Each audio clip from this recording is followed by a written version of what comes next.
The Old Maid. The Fifties. I. In the old New York of the 50s, a few families ruled, in simplicity and affluence. Of these were the Ralstons. The sturdy English and the rubicund and heavier Dutch had mingled to produce a prosperous, prudent, and yet lavish society. To do things handsomely had always been a fundamental principle in this cautious world, built up on the fortunes of bankers, India merchants, shipbuilders, and ship chandlers. Those well-fed, slow-moving people, who seemed irritable and dyspeptic to European eyes, for only because the caprices of the climate had stripped them of superfluous flesh, and strung their nerves a little tighter, lived in a genteel monotony of which the surface was never stirred by the dumb dramas now, and then enacted underground. Sensitive souls in those days were like muted keyboards, on which fate played without a sound. In this compact society, built of solidly welded blocks, one of the largest areas was filled by the Ralstons and their ramifications. The Ralstons were of middle-class English stock. They had not come to the colonies to die for a creed, but to live for a bank account. The result had been beyond their hopes, and their religion was tinged by their success. An adulterated Church of England which, under the conciliatory name of the Episcopal Church of the United States of America 5, left out the coarser allusions in the marriage service, slid over the comminatory passages in the Athanasian Creed, and thought it more respectful to say, "Our Father who," than "which," in the Lord's Prayer, was exactly suited to the spirit of compromise whereon the Ralstons had built themselves up. There was in all the tribe the same instinctive recoil from new religions as from unaccounted-for people. Institutional to the core, they represented the conservative element that holds new societies together as seaplants bind the seashore. Compared with the Ralstons, even such traditionalists as the Lovells, the Halseys, or the Vandergraves appeared careless, indifferent to money, almost reckless in their impulses and indecisions. Old John Frederick Ralston, the stout founder of the race, had perceived the difference, and emphasized it to his son, Frederick John, in whom he had scented a faint leaning toward the untried and unprofitable. You let the Lannings and the Dagonets and the Spenders take risks and fly kites. It's the county family blood in 'em, we've nothing to do with that. Look how they're petering out already, the men, I mean. Let your boys marry their girls, if you like, they're wholesome and handsome, though I'd sooner see my grandsons take a Lovell or a Vandergrave, or any of our own kind. But don't let your sons go mooning around after their young fellows, horse racing and running down south to those D Springs and gambling at New Orleans and all the rest of it. That's how you'll build up the family and keep the weather out, the way we've always done it." Frederick John listened, obeyed, Mar 7 ride a Halsey, and passively followed in his father's steps. He belonged to the cautious generation of New York gentlemen who revered Hamilton and served Jefferson, who longed to lay out New York like Washington, and who laid it out instead like a gridiron, lest they should be thought undemocratic by people they secretly looked down upon. Shopkeepers to the marrow, they put in their windows the wares there was most demand for, keeping their private opinions for the back shop, where through lack of use, they gradually lost substance and color. The fourth generation of Ralstons had nothing left in the way of convictions save an acute sense of honor in private and business matters. On the life of the community and the state, they took their daily views from the newspapers, and the 8 newspapers they already despised. The Ralstons had done little to shape the destiny of their country, except to finance the cause when it had become safe to do so. They were related to many of the great men who had built the Republic, but no Ralston had so far committed himself as to be great. As old John Frederick said, it was safer to be satisfied with 3%. They regarded heroism as a form of gambling, yet by merely being so numerous and so similar they had come to have a weight in the community. People said, "The Ralstons," when they wished to invoke a precedent. This attribution of authority had gradually convinced the third generation of its collective importance, and the fourth, to which Delia Ralston's husband belonged, had the ease and simplicity of a ruling class. Within the limits of their universal 9 caution, the Ralstons fulfilled their obligations as rich and respected citizens. They figured on the boards of all the old established charities, gave handsomely to thriving institutions, had the best cooks in New York, and when they traveled abroad ordered statuary of the American sculptors in Rome, whose reputation was already established. The first Ralston who had brought home a statue had been regarded as a wild fellow, but when it became known that the sculptor had executed several orders for the British aristocracy, it was felt in the family that this too was a 3% investment. 2 marriages with the Dutch Vandergraves had consolidated these qualities of thrift and handsome living, and the carefully built-up Ralston character was now so congenital that Delia Ralston sometimes asked herself whether, were she to turn her own little boy loose in a wilderness, he would not create a small New York there, and be on all its boards of directors. Delia Lovell had married James Ralston at 20.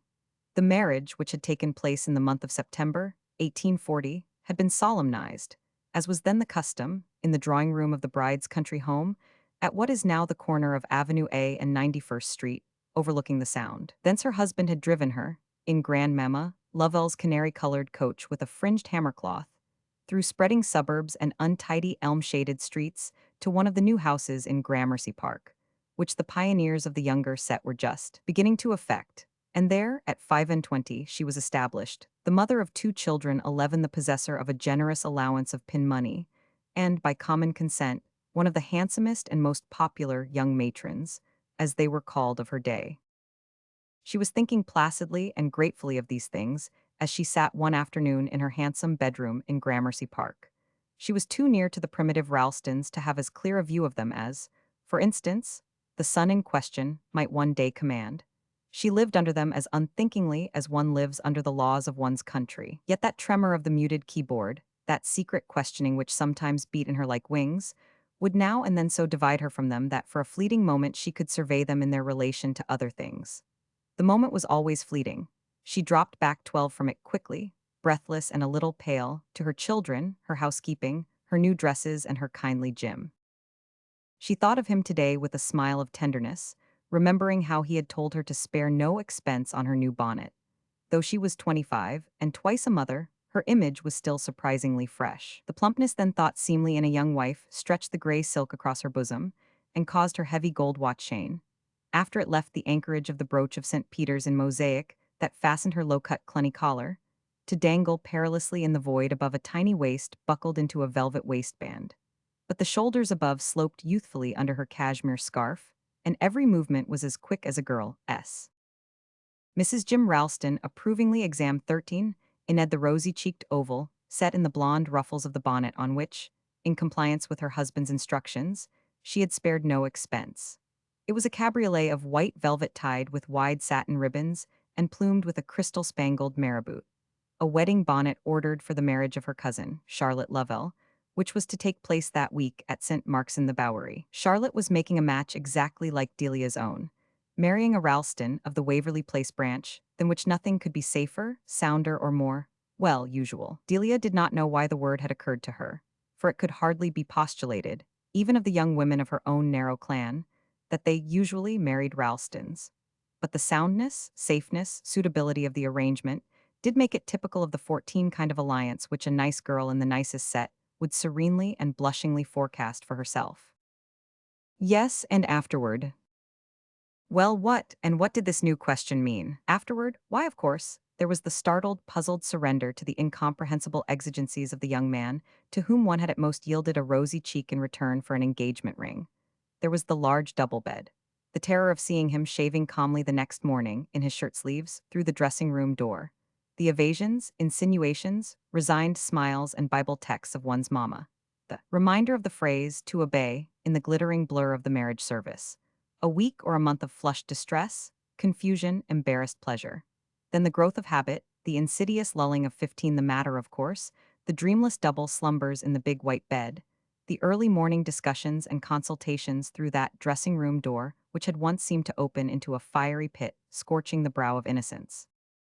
And then the babies who were supposed to make up for everything, and didn't, though they were such darlings, and one had no definite notion as to what it was that one had missed, and that they were to make up for. Yes, Charlotte's fate would be just like hers. Joe Ralston was so like his second cousin Jim, Delia's James, that Delia could see no reason why life in the squat brick house in Waverly Place should not exactly resemble life in the tall brownstone house in Gramercy Park. Only Charlotte's bedroom would certainly not be as pretty as her 16. She glanced complacently at the French wallpaper that reproduced a watered silk, with a valanced border and tassels between the loops. The mahogany bedstead, covered with a white embroidered counterpane, was symmetrically reflected in the mirror of a wardrobe which matched it. Colored lithographs of the Four Seasons by Leopold Robert surmounted groups of family daguerreotypes in deeply recessed gilt frames. The ormolu clock represented a shepherdess sitting on a fallen trunk, a basket of flowers at her feet. A shepherd, stealing up, surprised her with a kiss, while her little dog barked at him from a clump of roses. One knew the profession of the lovers by their crooks and the shape of their hats. This frivolous timepiece had been a wedding gift from Delia's aunt, Mrs. Manson Mingot, a dashing widow 17 who lived in Paris and was received at the Tuileries. It had been entrusted by Mrs. Mingot to young Clement Spender, who had come back from Italy for a short holiday just after Delia's marriage. The marriage which might never have been, if Clem Spender could have supported a wife, or if he had consented to give up painting and Rome for New York and the law. The young man, who looked, already, so odd and foreign and sarcastic, had laughingly assured the bride that her aunt's gift was the newest thing in the Palais Royal. And the family, who admired Mrs. Manson Mingot's taste though they disapproved of her foreignness, had criticized Delia's putting the clock in her bedroom instead of displaying it on the drawing-room mantel. But she liked, when she woke in the morning, to see the bold shepherd stealing his kiss 18. Charlotte would certainly not have such a pretty clock in her bedroom, but then she had not been used to pretty things. Her father, who had died at 30 of lung fever, was one of the poor Lovells. His widow, burdened with a young family, and living all the year round up the river, could not do much for her eldest girl, and Charlotte had entered society in her mother's turned garments, and shod with satin sandals handed down from a defunct aunt who had opened a ball with General Washington. The old-fashioned Ralston furniture, which Delia already saw herself banishing, would seem sumptuous to Chatty. Very likely she would think Delia's gay French timepiece somewhat frivolous, or even not quite nice. Poor Charlotte had become so serious, so prudish almost, since she had given up balls and taken to visiting the 19 poor. Delia remembered, with ever-occurring wonder, the abrupt change in her. The precise moment at which it had been privately agreed in the family that, after all, Charlotte Lovell was going to be an old maid. They had not thought so when she came out, though her mother could not afford to give her more than one new tarlatan dress, and though nearly everything in her appearance was regrettable, from the too bright red of her hair to the too pale brown of her eyes, not to mention the rounds of brick rose on her cheekbones, which almost, preposterous thought, made her look as if she painted. Yet these defects were redeemed by a slim waist, a light foot, and a gay laugh. And when her hair was well oiled and brushed for an evening party, so that it looked almost brown, and lay smoothly along her deli 20-cate cheeks under a wreath of red and white camellias, several eligible young men, Joe Ralston among them, were known to have called her pretty. Then came her illness.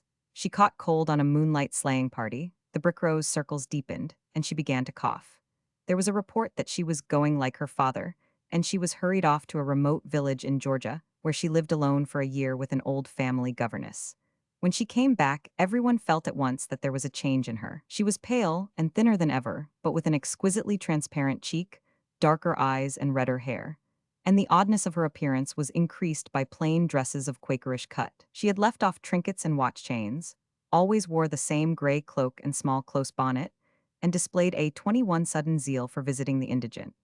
The family explained that during her year in the South, she had been shocked by the hopeless degradation of the poor whites and their children, and that this revelation of misery had made it impossible for her to return to the light-hearted life of her young friends. Everyone agreed with significant glances that this unnatural state of mind would pass off in time, and meanwhile old Mrs. Lovell, Chatty's grandmother, who understood her perhaps better than the others, gave her a little money for her paupers, and lent her a room in the Lovell stables, at the back of the old ladies' Mercer Street house, where she gathered about her, in what would afterward have been called a day nursery, some of the destitute children of the neighborhood. There was even, among them, the baby girl whose 22 origin had excited such intense curiosity 2 or 3 years earlier, when a veiled lady in a handsome cloak had brought it to the hovel of Cyrus Washington, the Negro handyman whose wife Jessamine took in Dr. Lanskell's washing. Dr. Lanskell, the chief medical practitioner of the day, was presumably versed in the secret history of every household from the Battery to Union Square. But though beset by inquisitive patients, he had invariably declared himself unable to identify Jessamine's veiled lady, or to hazard a guess as to the origin of the $100 bill pinned to the baby's bib. The $100 were never renewed, the lady never reappeared, but the baby lived healthily and happily with Jessamine's pickaninnies, and as soon as it could toddle was brought to Chatty Lovell's day nursery, where it appeared 23, like its fellow paupers, in little garments cut down from her old dresses, and socks knitted by her untiring hands. Delia, absorbed in her own babies, had nevertheless dropped in once or twice at the nursery, and had come away wishing that Chatty's maternal instinct might find its normal outlet in marriage. The married cousin confusedly felt that her own affection for her handsome children was a mild and measured sentiment, compared with Chatty's fierce passion for the waifs in Grandmamma Lovell's stable. And then, to the general surprise, Charlotte Lovell engaged herself to Joe Ralston. It was known that Joe had admired her the year she came out. She was a graceful dancer, and Joe, who was tall and nimble, had footed it with her through many a reel and schottische. By the end of the winter, all the matchmakers 24 were predicting that something would come of it. But when Delia sounded her cousin, the girl's evasive answer and burning brow seemed to imply that her suitor had changed his mind, and no further questions could be asked. Now it was clear that there had in fact been an old romance between them, probably followed by that exciting incident, a misunderstanding. But at last all was well, and the bells of St. Mark's were preparing to ring in happier days for Charlotte. Ah, when she has her first baby, the Ralston mothers chorused. Chatty, Delia exclaimed, pushing back her chair as she saw her cousin's image reflected in the glass over her shoulder. Charlotte Lovell had paused in the 25 doorway. They told me you were here, so I ran up. Of course, darling, how handsome you do look in your poplin. I always said you needed rich materials. I'm so thankful to see you out of gray cashmere. Delia, lifting her hands, removed the white bonnet from her dark, polished head and shook it gently to make the crystals glitter. I hope you like it, it's for your wedding, she laughed. Charlotte Lovell stood motionless. In her mother's old dove-colored poplin, freshly banded with narrow rows of crimson velvet ribbon, an ermine tippet crossed on her bosom, and a new beaver bonnet with a falling feather, she had already something of the assurance and majesty of a married woman. And you know your hair certainly is 26 darker, darling, Delia added, still hopefully surveying her. Darker, it's gray, Charlotte suddenly broke out in her deep voice. She pushed back one of the pomaded bands that framed her face and showed a white lock on her temple. You needn't save up your bonnet, I'm not going to be married, she added, with a smile that showed her small white teeth in a fleeting glare. Delia had just enough presence of mind to lay down the bonnet, marabouted up, before she flung herself on her cousin. Not going to be married, Charlotte, are you perfectly crazy? Why is it crazy to do what I think right? But people said you were going to marry him the year you came out, and no one understood what happened then 27 and now, how can it possibly be right? You simply can't, Delia incoherently cried. Oh people, said Charlotte Lovell wearily. Her married cousin looked at her with a start.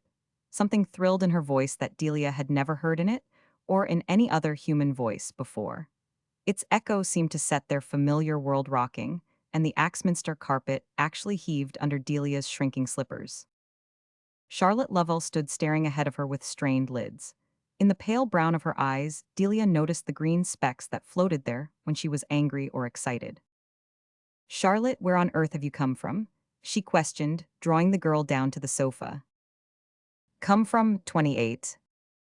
Yes, you look as if you had seen a ghost, an army of ghosts. The same snarling smile drew up Charlotte's lip. I've seen Joe, she said. Well, oh Chatty, Delia exclaimed, abruptly illuminated, you don't mean to say that you're going to let any little thing in Joe's past? Not that I've ever heard the least hint, never, but even if there were. She drew a deep breath and bravely proceeded to extremities. Even if you've heard that he's had a child, of course he would have provided for it before. The girl shook her head. I know, you needn't go on. Men will be men, but it's not that. Tell me what it is.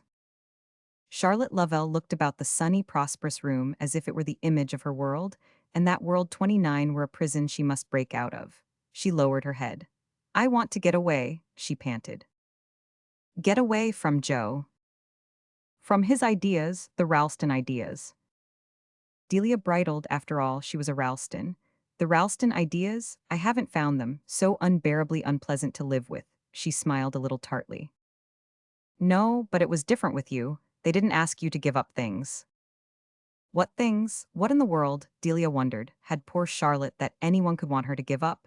She had always been in the position of taking rather than of having to surrender. Can't you explain to me, dear? Delia urged.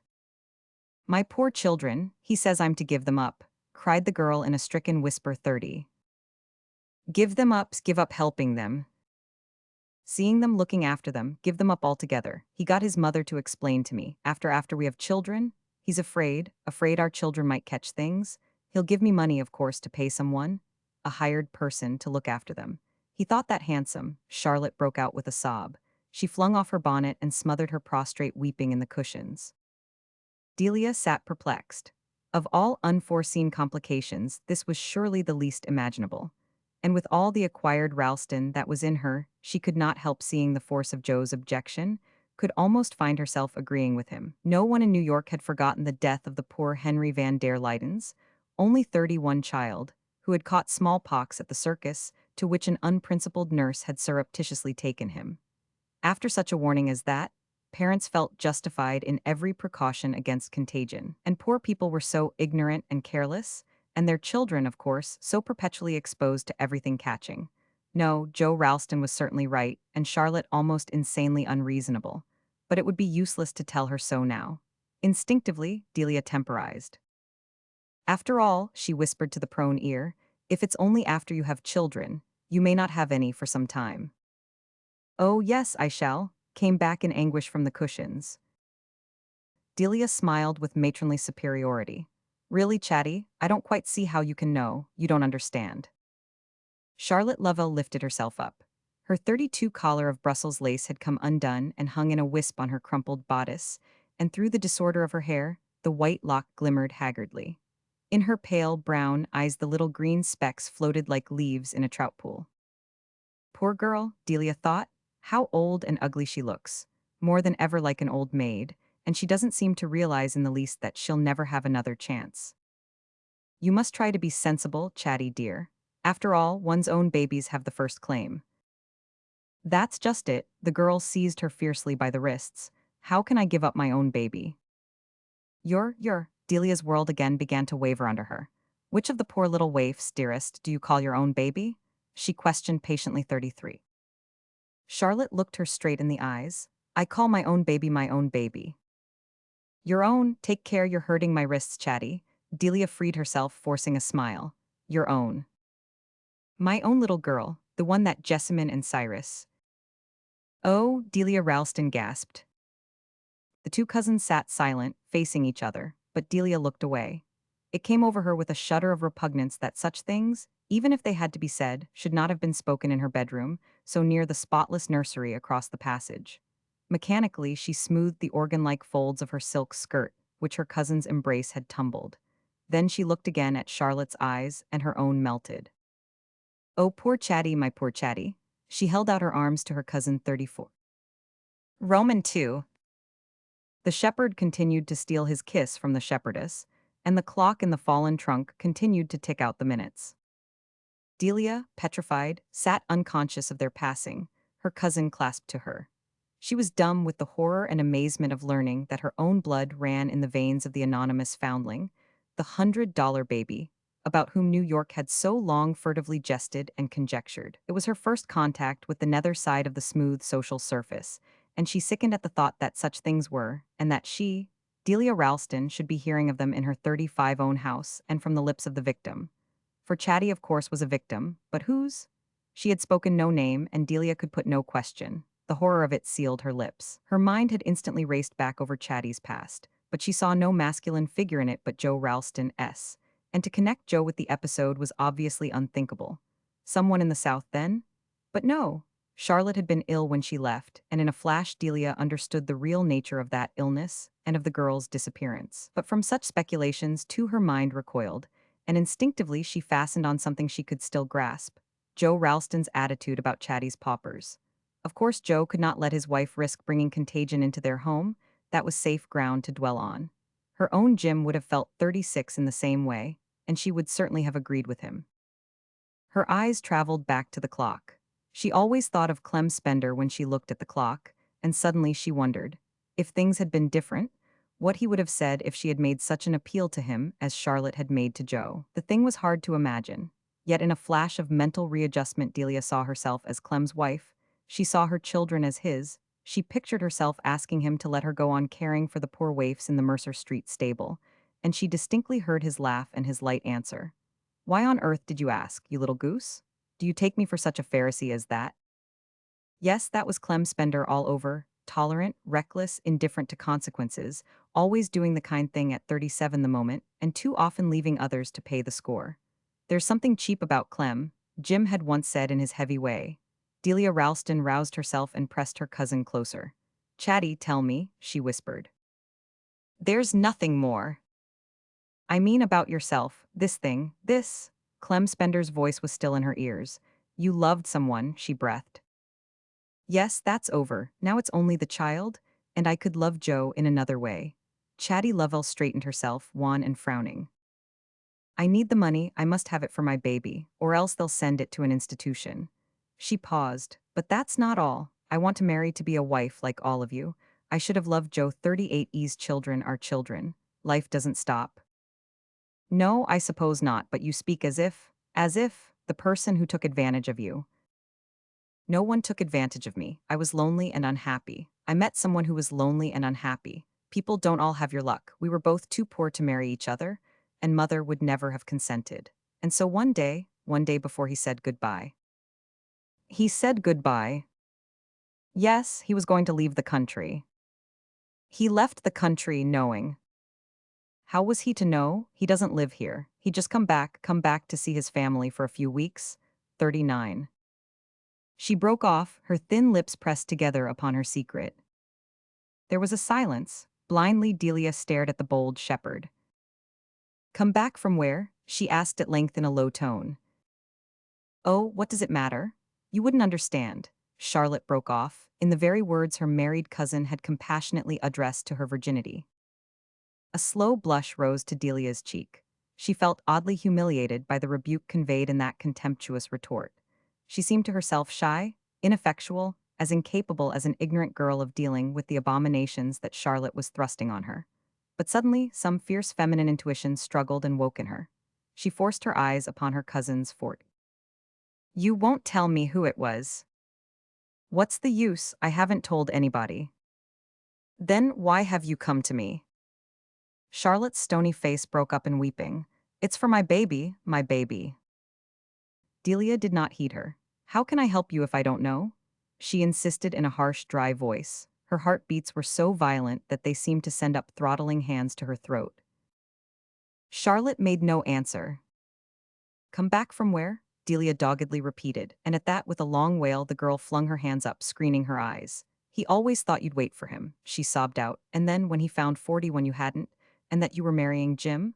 He heard it just as he was sailing. He didn't know it till Mrs. Mingot asked him to bring the clock back for your wedding. Stop, stop, Delia cried, springing to her feet. She had provoked the avowal, and now that it had come she felt that it had been gratuitously and indecently thrust upon her.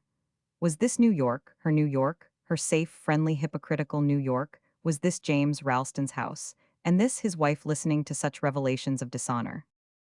Charlotte Lovell stood up in her turn. I knew it, you think worse of my baby now instead of better? Oh, why did you make me tell you? I knew you'd never understand. I'd always cared for him, ever since I came out. That was why I wouldn't marry anyone else. 42, but I knew there was no hope for me. He never looked at anybody but you. And then, when he came back 4 years ago and there was no you for him anymore, he began to notice me, to be kind, to talk to me about his life and his painting. She drew a deep breath and her voice cleared. That's over, all over. It's as if I couldn't either hate him or love him. There's only the child now, my child. He doesn't even know of it. Why should he? It's none of his business. It's nobody's business but mine. But surely you must see that I can't give up my baby. Delia Ralston stood speechless, looking away from her cousin in a growing horror.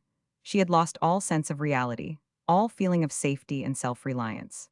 Her impulse was to close her ears to the other's appeal, as a child buries its head from midnight terrors. At last she drew herself up, and spoke with dry lips. 43. But what do you mean to do? Why have you come to me? Why have you told me all this? Because he loved you, Charlotte Lovell stammered out, and the two women stood and faced each other.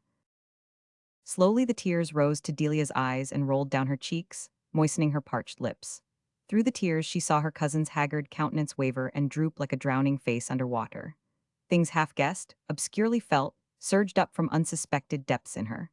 It was almost as if, for a moment, this other woman were telling her of her own secret past, putting into crude words all the trembling silences of her own heart. The worst of it was, as Charlotte said, that they must act now. There was not a day to lose. Chatty was right. It was 44 impossible that she should marry Joe if to do so meant giving up the child. But in any case, how could she marry him without telling him the truth? And was it conceivable that, after hearing it, he should not repudiate her? All these questions spun agonizingly through Delia's brain, and through them glimmered the persistent vision of the child, Clem Spender's child, growing up on charity in a Negro hovel or herded in one of the plague houses they called asylums. No, the child came first. She felt it in every fiber of her body. But what should she do, of whom take counsel? How advise the wretched creature who had come to her in Clement's name? Delia glanced about her desperately, and then turned back to her cousin. You must give me time. I must think 45 you ought not to marry him, and yet all the arrangements are made, and the wedding presents. There would be a scandal. It would kill Granny Lovell. Charlotte answered in a low voice, There is no time, I must decide now. Delia pressed her hands against her breast. I tell you I must think, I wish you would go home. Or no, stay here, your mother mustn't see your eyes. Jim's not coming home till late, you can wait in this room till I come back.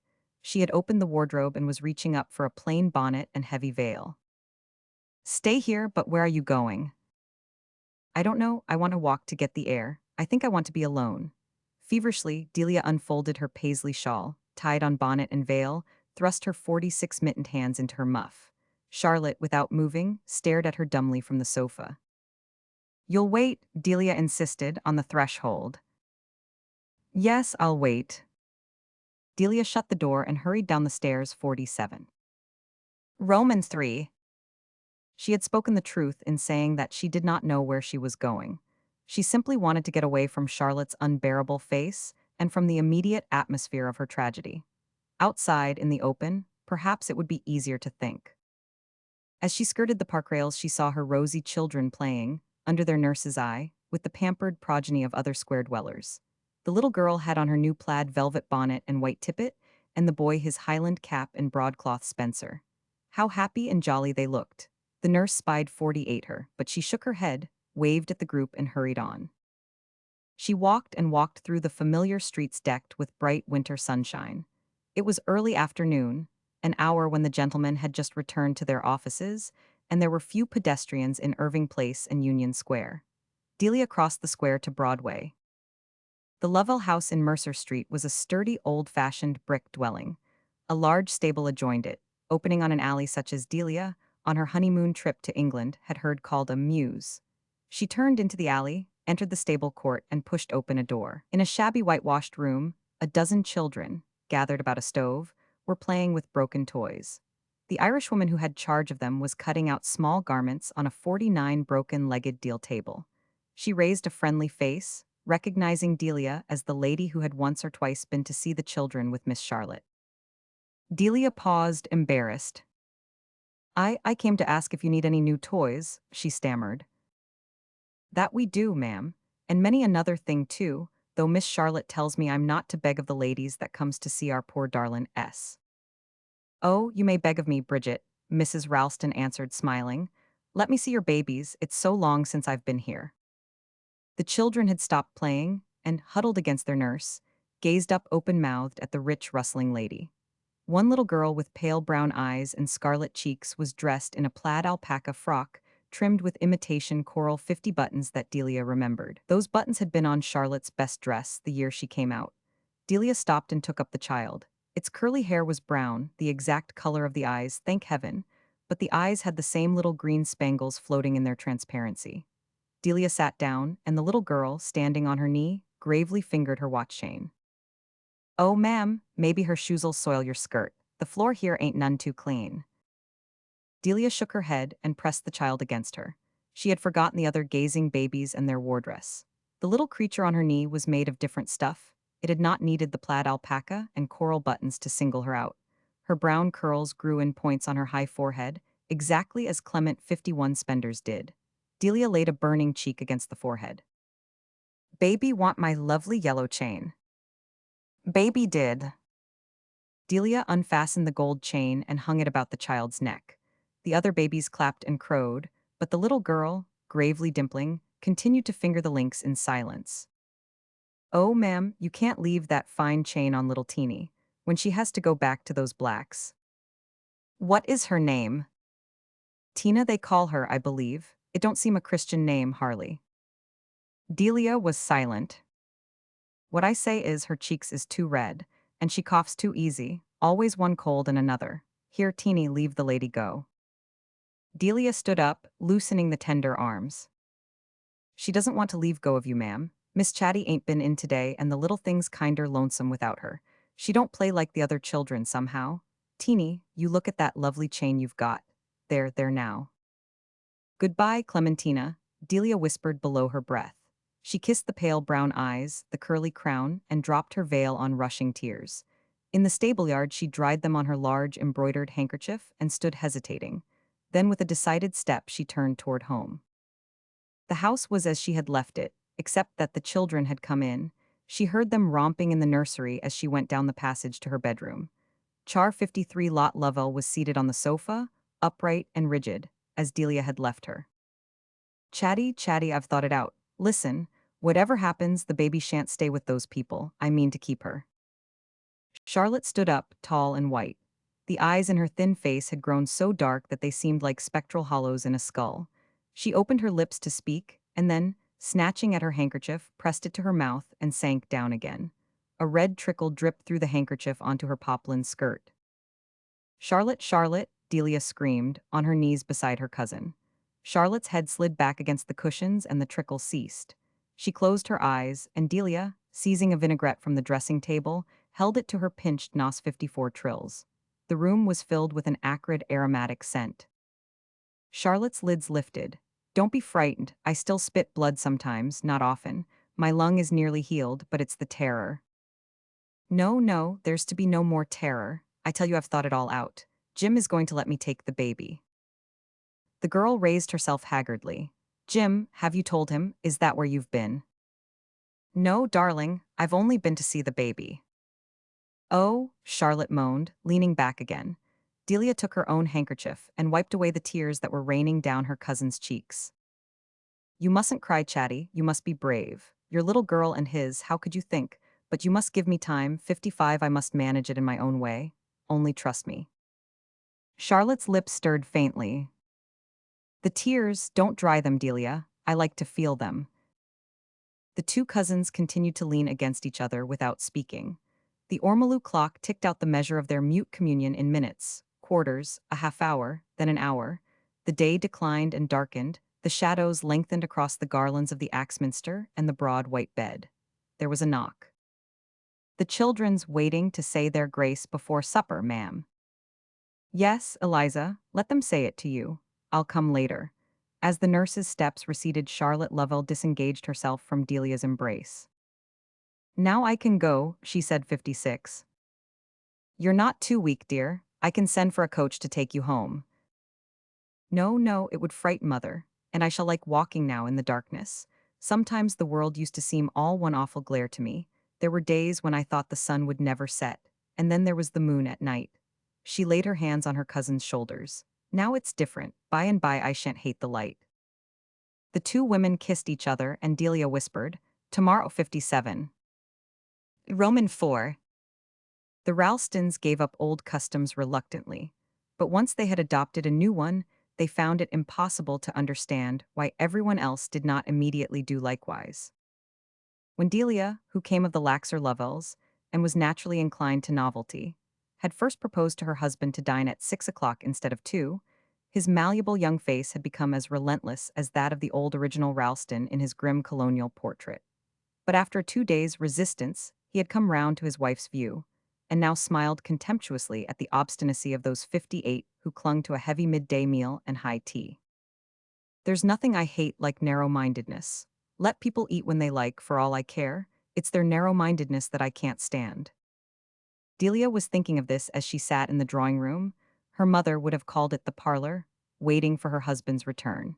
She had just had time to smooth her glossy braids and slip on the black and white striped moire with cherry pipings, which was his favorite dress. The drawing-room, with its Nottingham lace curtains looped back under florid gilt cornices, its marble center table on a carved rosewood foot, and its old-fashioned mahogany armchairs covered with one of the new French silk damasks in a tart shade of apple green, was one for any young wife to be proud of. The 59 rosewood whatnots on each side of the folding doors that led into the dining room were adorned with tropical shells, feldspar vases, an alabaster model of the Leaning Tower of Pisa, a pair of obelisks made of scraps of porphyry and serpentine, picked up by the young couple in the Roman Forum, a bust of Clytie in chalk-white biscuit de Sevres, and four old-fashioned figures of the seasons in Chelsea ware, that had to be left among the newer ornaments because they had belonged to great-grandmamma. Ralston, on the walls hung large dark steel engravings of Cole's Voyage of Life, and between the windows stood the life-size statue of a captive maiden,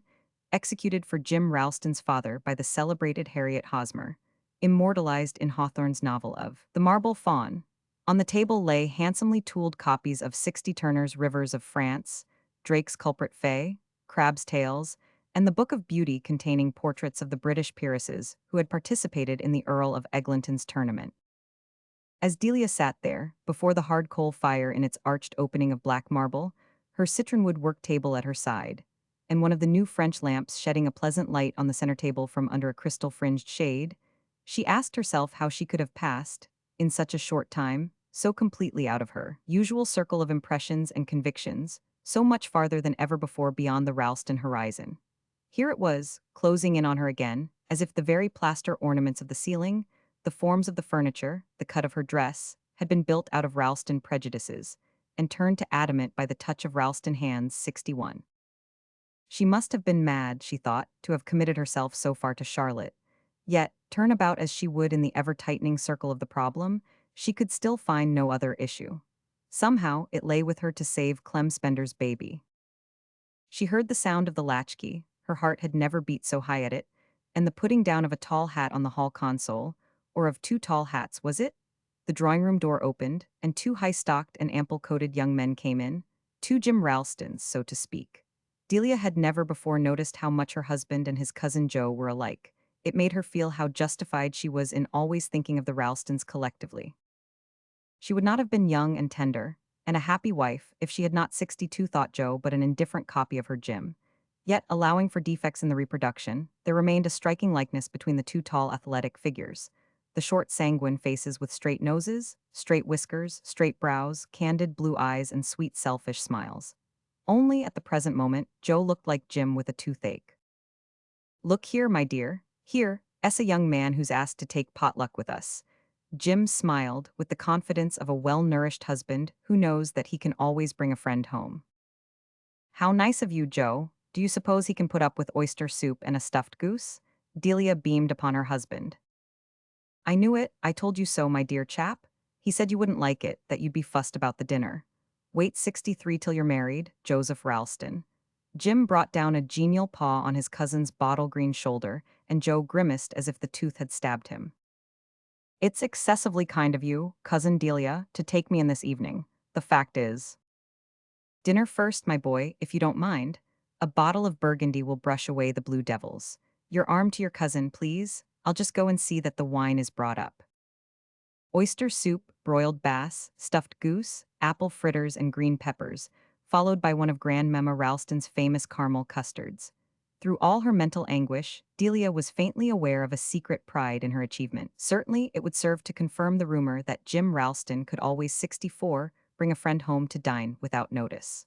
The Ralston and Lovell wines rounded off the effect, and even Joe's drawn face had mellowed by the time the Lovell Madeira started westward. Delia marked the change when the two young men rejoined her in the drawing room. "And now, my dear fellow, you'd better tell her the whole story," Jim counseled, pushing an armchair toward his cousin. The young woman, bent above her woolwork, listened with lowered lids and flushed cheeks. As a married woman, as a mother, Joe hoped she would think him justified in speaking to her frankly. He had her husband's authority to do so. "Oh, go ahead," chafed the exuberant after-dinner Jim from the hearthrug. Delia listened, considered, let the bridegroom flounder on through his Embar 65 Rast exposition. Her needle hung like a sword of Damocles above the canvas. She saw at once that Joe depended on her trying to win Charlotte over to his way of thinking. But he was very much in love. At a word from Delia, she understood that he would yield, and Charlotte gain her point, save the child, and marry him. How easy it was, after all. A friendly welcome, a good dinner, a ripe wine, and the memory of Charlotte's eyes, so much the more expressive for all that they had looked upon. A secret envy stabbed the wife who had lacked this last enlightenment. How easy it was, and yet it must not be. Whatever happened, she could not let Charlotte Lovell marry Joe Ralston. All the traditions of honor and probity in which she had been brought up forbade her to connive at such a plan. She could 66 conceive, had already conceived, of high-handed measures, swift and adroit defiances of precedent, subtle revolts against the heartlessness of the social routine. But a lie she could never connive at. The idea of Charlotte's marrying Joe Ralston, her own Jim's cousin, without revealing her past to him, seemed to Delia as dishonorable as it would have seemed to any Ralston. And to tell him the truth would at once put an end to the marriage. Of that even Chatty was aware. Social tolerance was not dealt in the same measure to men and to women, and neither Delia nor Charlotte had ever wondered why. Like all the young women of their class, they simply bowed to the ineluctable. No, there was no escape from the dilemma. As clearly as it was Delia's duty to save Clem Spender's child, so clearly, also, she seemed destined to sacrifice 67 vice his mistress. As the thought pressed on her, she remembered Charlotte's wistful cry, "I want to be married like all of you," and her heart tightened. But yet it must not be. "I make every allowance," Joe was droning on, "for my sweet girl's ignorance and inexperience, for her lovely purity. How could a man wish his future wife to be otherwise? You're with me, Jim, and Delia? I've told her, you understand, that she shall always have a special sum set apart for her poor children, in addition to her pin money, on that she may absolutely count. God, I'm willing to draw up a deed, a settlement before a lawyer if she says so. I appreciate her generosity. But I ask you, Delia, as a mother, mind you now, I want your frank opinion. If you think I can stretch a point, can let her go 68 on giving her personal care to these children until? A flush of pride suffused the potential father's brow. Till nearer duties claim her, why, I'm more than ready, if you'll tell her so. I undertake, Joe proclaimed, suddenly tingling with the memory of his last glass, to make it right with my mother, whose prejudices, of course, while I respect them, I can never allow to come between me and my own convictions. He sprang to his feet and beamed on his dauntless double in the chimney mirror. My convictions, he flung back at it. Here, here, cried Jim emotionally. Delia's needle gave the canvas a sharp prick, and she pushed her work aside. I think I understand you both, Joe. Certainly, in Charlotte's place, I could never give up those children. There you are, my dear fellow. Jim 69 triumphed, as proud of this vicarious courage as of the perfection of the dinner. Never, said Delia. Especially, I mean, the foundlings. There are two, I think. Those children always die if they are sent to asylums. That is what is haunting Chatty. Poor innocents, how I love her for loving them, that there should be such scoundrels upon this earth unpunished. Delia, will you tell her that I'll do whatever? Gently, old man, gently, Jim admonished him with a flash of Ralston caution. Well, that is to say, whatever, in reason. Delia lifted an arresting hand. I'll tell her, Joe, she will be grateful, but it's of no use. No use, what more? Nothing more except this. Charlotte 70 has had a return of her old illness. She coughed blood here today. You must not marry her. There, it was done. She stood up, trembling in every bone and feeling herself pale to the lips. Had she done right? Had she done wrong? And would she ever know? Poor Joe turned on her a face as wan as hers. He clutched the back of his armchair, his head drooping forward like an old man's. His lips moved but made no sound. My God, Jim stammered, but you know you've got to buck up, old boy. I'm so sorry for you, Joe. She'll tell you herself tomorrow, Delia faltered, while her husband continued to proffer heavy consolations. Take it like a man, old chap. Think of yourself, your future. Can't be, you 71, no. Delia's right, she always is. Better get it over, better face the music now than later. Now than later, Joe echoed with a tortured grin, and it occurred to Delia that never before in the course of his easy, good-natured life had he had, any more than her Jim, to give up anything his heart was set on. Even the vocabulary of renunciation and its conventional gestures were unfamiliar to him. But I don't understand, I can't give her up, he declared, blinking away a boyish tear. Think of the children, my dear fellow, it's your duty, Jim insisted, checking a glance of pride at Delia's wholesome comeliness. In the long conversation that followed between the cousins, argument, counter-argument, sage counsel and hopeless pro 72 test, Delia took but an occasional part. She knew well enough what the end would be. The bridegroom who had feared that his bride might bring home contagion from her visits to the poor would not knowingly implant disease in his race. Nor was that all. Too many sad instances of mothers prematurely fading and leaving their husbands alone with a young flock to rear, must be pressing upon Joe's memory. Ralstons, Lovells, Lannings, Archers, Van der Leydens. Which one of them had not some grave to care for in a distant cemetery? Graves of young relatives in a decline, sent abroad to be cured by balmy Italy. The Protestant graveyards of Rome and Pisa were full of New York names. The vision of that familiar pilgrimage with a dying wife was one to turn the most ardent Ralston cold. And all the while, as she listened with bent head, Delia 73 kept repeating to herself, "This is easy, but how am I going to tell Charlotte?" When poor Joe, late that evening, wrung her hand with a stammered farewell, she called him back abruptly from the threshold. "You must let me see her first, please. You must wait till she sends for you." And she winced a little at the alacrity of his acceptance. But no amount of rhetorical bolstering up could make it easy for a young man to face what lay ahead of Joe, and her final glance at him was one of compassion. The front door closed upon Joe, and she was roused by her husband's touch on her shoulder. "I never admired you more, darling, my wise Delia." Her head bent back, she took his kiss 74, and then drew apart.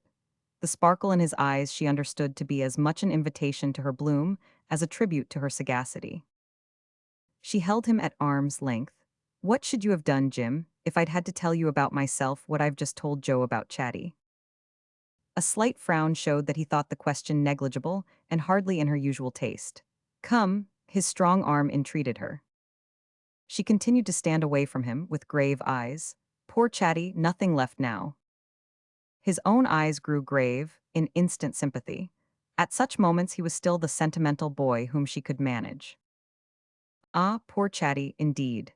He groped for the readiest panacea. "Lucky, now 75 after all, that she has those paupers, isn't it? I suppose a woman must have children to love, somebody else's if not her own." It was evident that the thought of the remedy had already relieved his pain. "Yes," Delia agreed. "I see no other comfort for her. I'm sure Joe will feel that too. Between us, darling." And now she let him have her hands. "Between us, you and I must see to it that she keeps her babies." Her babies, he smiled at the possessive pronoun. "Of course, poor girl, unless indeed she's sent to Italy." "Oh, she won't be that. Where's the money to come from? And besides, she'd never leave Aunt Lovell." "But I thought, dear, if I might tell her tomorrow. You see, I'm not exactly looking forward to my talk with her. If I might tell her that you would let me look after the baby SH76E's most worried about, the poor little foundling girl who has no name and no home. If I might put aside a fixed sum from my pin money." Their hands flowed together, she lifted her flushing face to his. Manly tears were in his eyes. Ah, how he triumphed in her health, her wisdom, her generosity. "Not a penny from your pin money, never." She feigned discouragement and wonder. "Think, dear, if I'd had to give you up." "Not a penny from your pin money, I say, but as much more as you need to help poor Chatty's pauper. There, will that content you?" "Dearest, when I think of our own upstairs." They held each other, awed by that evocation 77. "Avi." Charlotte Lovell, at the sound of her cousin's step, lifted a fevered face from the pillow. The bedroom, dim and close, smelt of eau de cologne and fresh linen. Delia, blinking in from the bright winter sun, had to feel her way through a twilight obstructed by dark mahogany. "I want to see your face, Chatty, unless your head aches too much." Charlotte signed no, and Delia drew back the heavy window curtains and let in a ray of light. In it she saw the girl's head, livid against the bed linen, the brick rose circles again visible under darkly shadowed lids. Just so, she remembered 78 poor cousin so-and-so had looked the week before she sailed for Italy. "Delia," Charlotte breathed. Delia drew near the bed and stood looking down at her cousin with new eyes. Yes, it had been easy enough, the night before, to dispose of Chatty's future as if it were her own. But now— "Darling." "Oh, begin, please," the girl interrupted, "or I shall know that what's coming is too dreadful." "Chatty, dearest, if I promised you too much." "Jim won't let you take my child? I knew it. Shall I always go on dreaming things that can never be?" Delia, her tears running down, knelt by the bed and gave her fresh hand into the other's burning clutch 79. "Don't think that, dear. Think only of what you'd like best." Like best, the girl sat up sharply against her pillows, alive to the hot fingertips. "You can't marry Joe, dear, can you, and keep little Tina?" Delia continued. "Not keep her with me, no, but somewhere where I could slip off to see her. Oh, I had hoped such follies. Give up follies, Charlotte, keep her where? See your own child in secret, always in dread of disgrace, of wrong to your other children. Have you ever thought of that? Oh, my poor head won't think. You're trying to tell me that I must give her up. No, dear, but that you must not marry Joe. Charlotte sank back on the pillow, her eyes half closed. I tell you I must make Adie my child a home. Delia, you're too blessed to understand. Think yourself blessed too, Chatty. You shan't give up your baby. She shall live with you, you shall take care of her for me. For you. I promised you I'd take her, did I? But not that you should marry Joe, only that I would make a home for your baby. Well, that's done, you two shall be always together. Charlotte clung to her and sobbed. But Joe, I can't tell him I can't. She put back Delia suddenly. You haven't told him of my baby? I couldn't bear to hurt him as much as that. I told him that you coughed blood yesterday. He'll see you presently. He's dreadfully unhappy. He has been given to understand that, in view of your bad 81 health, the engagement is broken by your wish, and he accepts your decision. But if he weakens, or if you weaken, I can do nothing for you or for little Tina. For heaven's sake, remember that. Delia released her hold, and Charlotte leaned back silent, with closed eyes and narrowed lips. Almost like a corpse she lay there. On a chair near the bed hung the poplin with red velvet ribbons which had been made over in honor of her betrothal. A pair of new slippers of bronze kid peeped from beneath it. Poor Chatty, she had hardly had time to be pretty. Delia sat by the bed motionless, her eyes on her cousin's closed face. They followed the course of a tear that forced a way between Charlotte's tight lids, hung on the lashes, glittered slowly down the 82 cheeks. As the tear reached the narrowed lips, they spoke. Shall I live with her somewhere, do you mean? Just she and I together. Just you and she. In a little house. In a little house. You're sure, Delia? Sure, my dearest. Charlotte once more raised herself on her elbow and sent a hand groping under the pillow. She drew out a narrow ribbon on which hung a diamond ring. I had taken it off already, she said simply, and handed it to Delia. 83. Part 2. Roman 6. You could always have told, everyone agreed afterward, that Charlotte Lovell was meant to be an old maid. Even before her illness it had been manifest. There was something prim about her in spite of her fiery hair. Lucky enough for her, poor girl, considering her wretched health in her youth. Mrs. James Ralston's contemporaries, for instance, remembered Charlotte as a mere ghost, coughing her lungs out. That, of course, had been the reason for her breaking her engagement with Joe Ralston. True, she had recovered very rapidly, in spite of the peculiar treatment she was given. The Lovells, as everyone knew, 86 couldn't afford to send her to Italy. The previous experiment in Georgia had been unsuccessful. And so, she was packed off to a farmhouse on the Hudson, a little place on the James Ralston's property, where she lived for 5 or 6 years with an Irish servant woman and a foundling baby. The story of the foundling was another queer episode in Charlotte's history. From the time of her first illness, when she was only 22 or 3, she had developed an almost morbid tenderness for children, especially for the children of the poor. It was said Dr. Lanskel was understood to have said that the baffled instinct of motherhood was peculiarly intense in cases where lung disease prevented marriage. And so, when it was decided that Chatty must break her engagement to Joe Ralston and go to live in the country, the doctor had 87 told her family that the only hope of saving her lay in not separating her entirely from her pauper children, but in letting her choose one of them, the youngest and most pitiable, and devote herself to its care. So the James Ralstons had lent her their little farmhouse, and Mrs. Jim, with her extraordinary gift of taking things in at a glance, had at once arranged everything, and even pledged herself to look after the baby if Charlotte died. Charlotte did not die. She lived to grow robust and middle-aged, energetic and even tyrannical. And as the transformation in her character took place, she became more and more like the typical old maid, precise, methodical, absorbed in trifles, and attaching an exaggerated importance to the smallest social and domestic observances. Such was her reputation as a vigilant housewife that, when poor Jim 88 Ralston was killed by a fall from his horse, and left Delia, still young, with a boy and girl to bring up, it seemed perfectly natural that the heartbroken widow should take her cousin to live with her and share her task. But Delia Ralston never did things quite like other people. When she took Charlotte, she took Charlotte's foundling too, a dark-haired child with pale brown eyes and the odd, incisive manner of children who have lived too much with their elders. The little girl was called Tina Lovell. It was vaguely supposed that Charlotte had adopted her. She grew up on terms of affectionate equality with her young Ralston cousins, and almost as much so, it might be said, with the two women who mothered her. But impelled by an instinct of imitation which no one took the trouble to correct, she always called Delia Ralston Mama, and 89 Charlotte Lovell Aunt Chatty.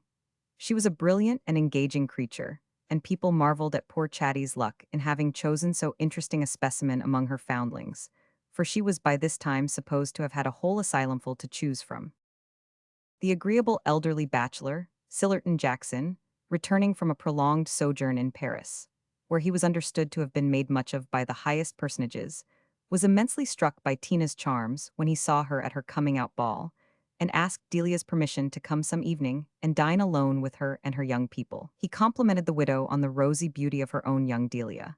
But the mother's keen eye perceived that all the while he was watching Tina, and after dinner, he confided to the older ladies that 90, there was something very French in the girl's way of doing her hair, and that in the capital of all the elegances she would have been pronounced extremely stylish. Oh, Delia deprecated, beamingly, while Charlotte Lovell sat bent over her work with pinched lips.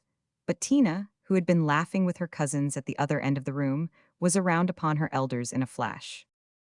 I heard what Mr. Sillerton said. Yes, I did, Mamma. He says I do my hair stylishly.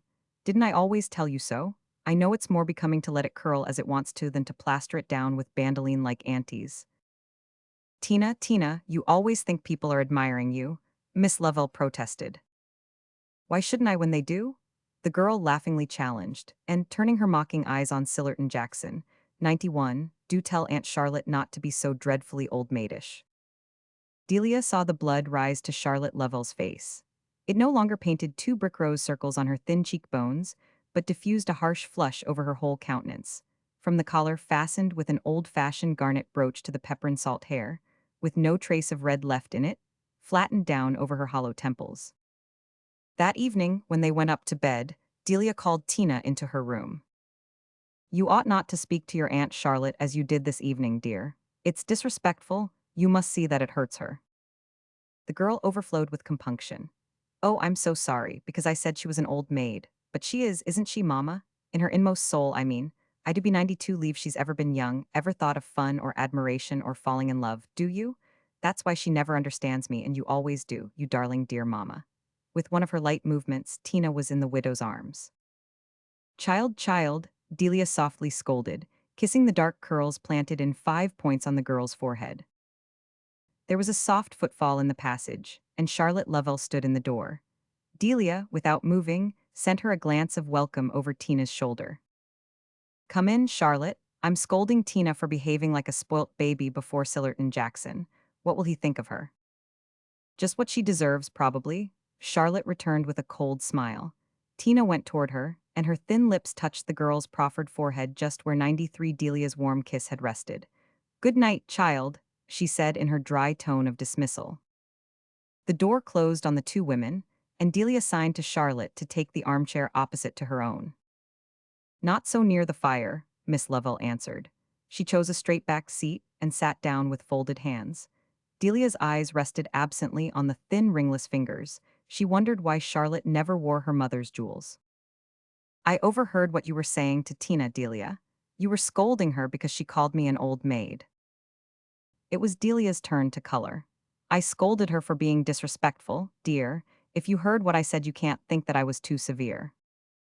Not too severe, no. I've never thought 94 you too severe with Tina, on the contrary. You think I spoil her. Sometimes. Delia felt an unreasoning resentment. What was it I said that you object to? Charlotte returned her glance steadily. I would rather she thought me an old maid than. Oh, Delia murmured. With one of her quick leaps of intuition, she had entered into the other's soul, and once more measured its shuddering loneliness. What else, Charlotte inexorably pursued, can she possibly be allowed to think me ever? I see, the widow faltered. A ridiculous, narrow-minded old maid, nothing else. Charlotte Lovell insisted 95 getting to her feet, or I shall never feel safe with her.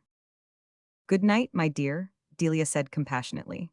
There were moments when she almost hated Charlotte for being Tina's mother, and others, such as this, when her heart was wrung by the tragic spectacle of that unavowed bond. Charlotte seemed to have divined her thought. "Oh, but don't pity me. She's mine," she murmured, going 96. Romans 7.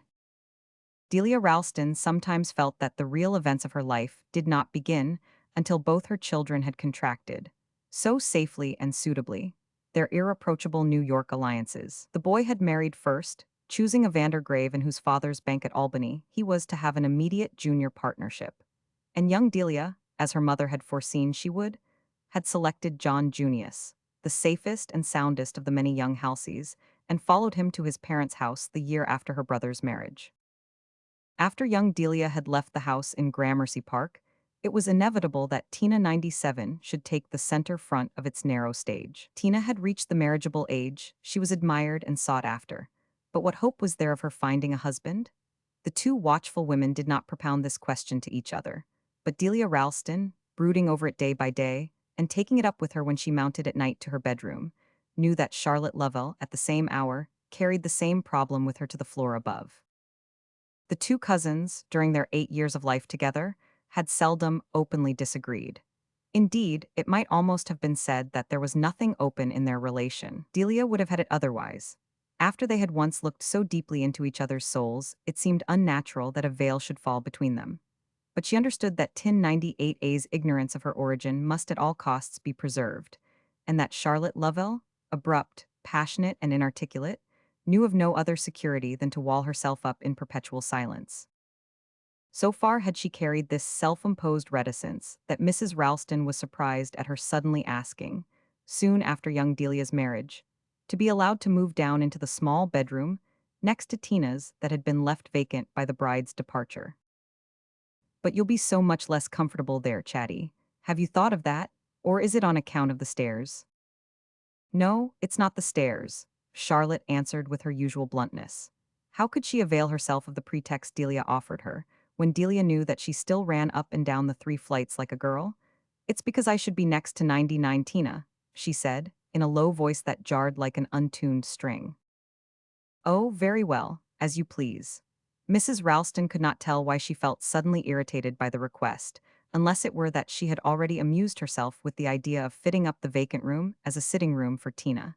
She had meant to do it in pink and pale green, like an opening flower. "Of course, if there is any reason," Charlotte suggested, as if reading her thought. "None whatever, except that. Well, I'd meant to surprise Tina by doing the room up as a sort of little boudoir where she could have her books and things, and see her girl friends." "You're too kind, Delia, but Tina mustn't have boudoirs," Miss Lovell 100 answered ironically, the green specks showing in her eyes. "Very well, as you please," Delia repeated in the same irritated tone. "I'll have your things brought down tomorrow." Charlotte paused in the doorway. "You're sure there's no other reason?" "Other reason? Why should there be?" The two women looked at each other almost with hostility, and Charlotte turned to go. The talk once over, Delia was annoyed with herself for having yielded to Charlotte's wish. Why must it always be she who gave in? She who, after all, was the mistress of the house, and to whom both Charlotte and Tina might almost be said to owe their very existence, or at least all that made it worth having. Yet whenever any question arose about the girl at one was invariably Charlotte who gained her point, Delia who yielded. It seemed as if Charlotte, in her mute, obstinate way, were determined to take every advantage of the dependence that made it impossible for a woman of Delia's nature to oppose her.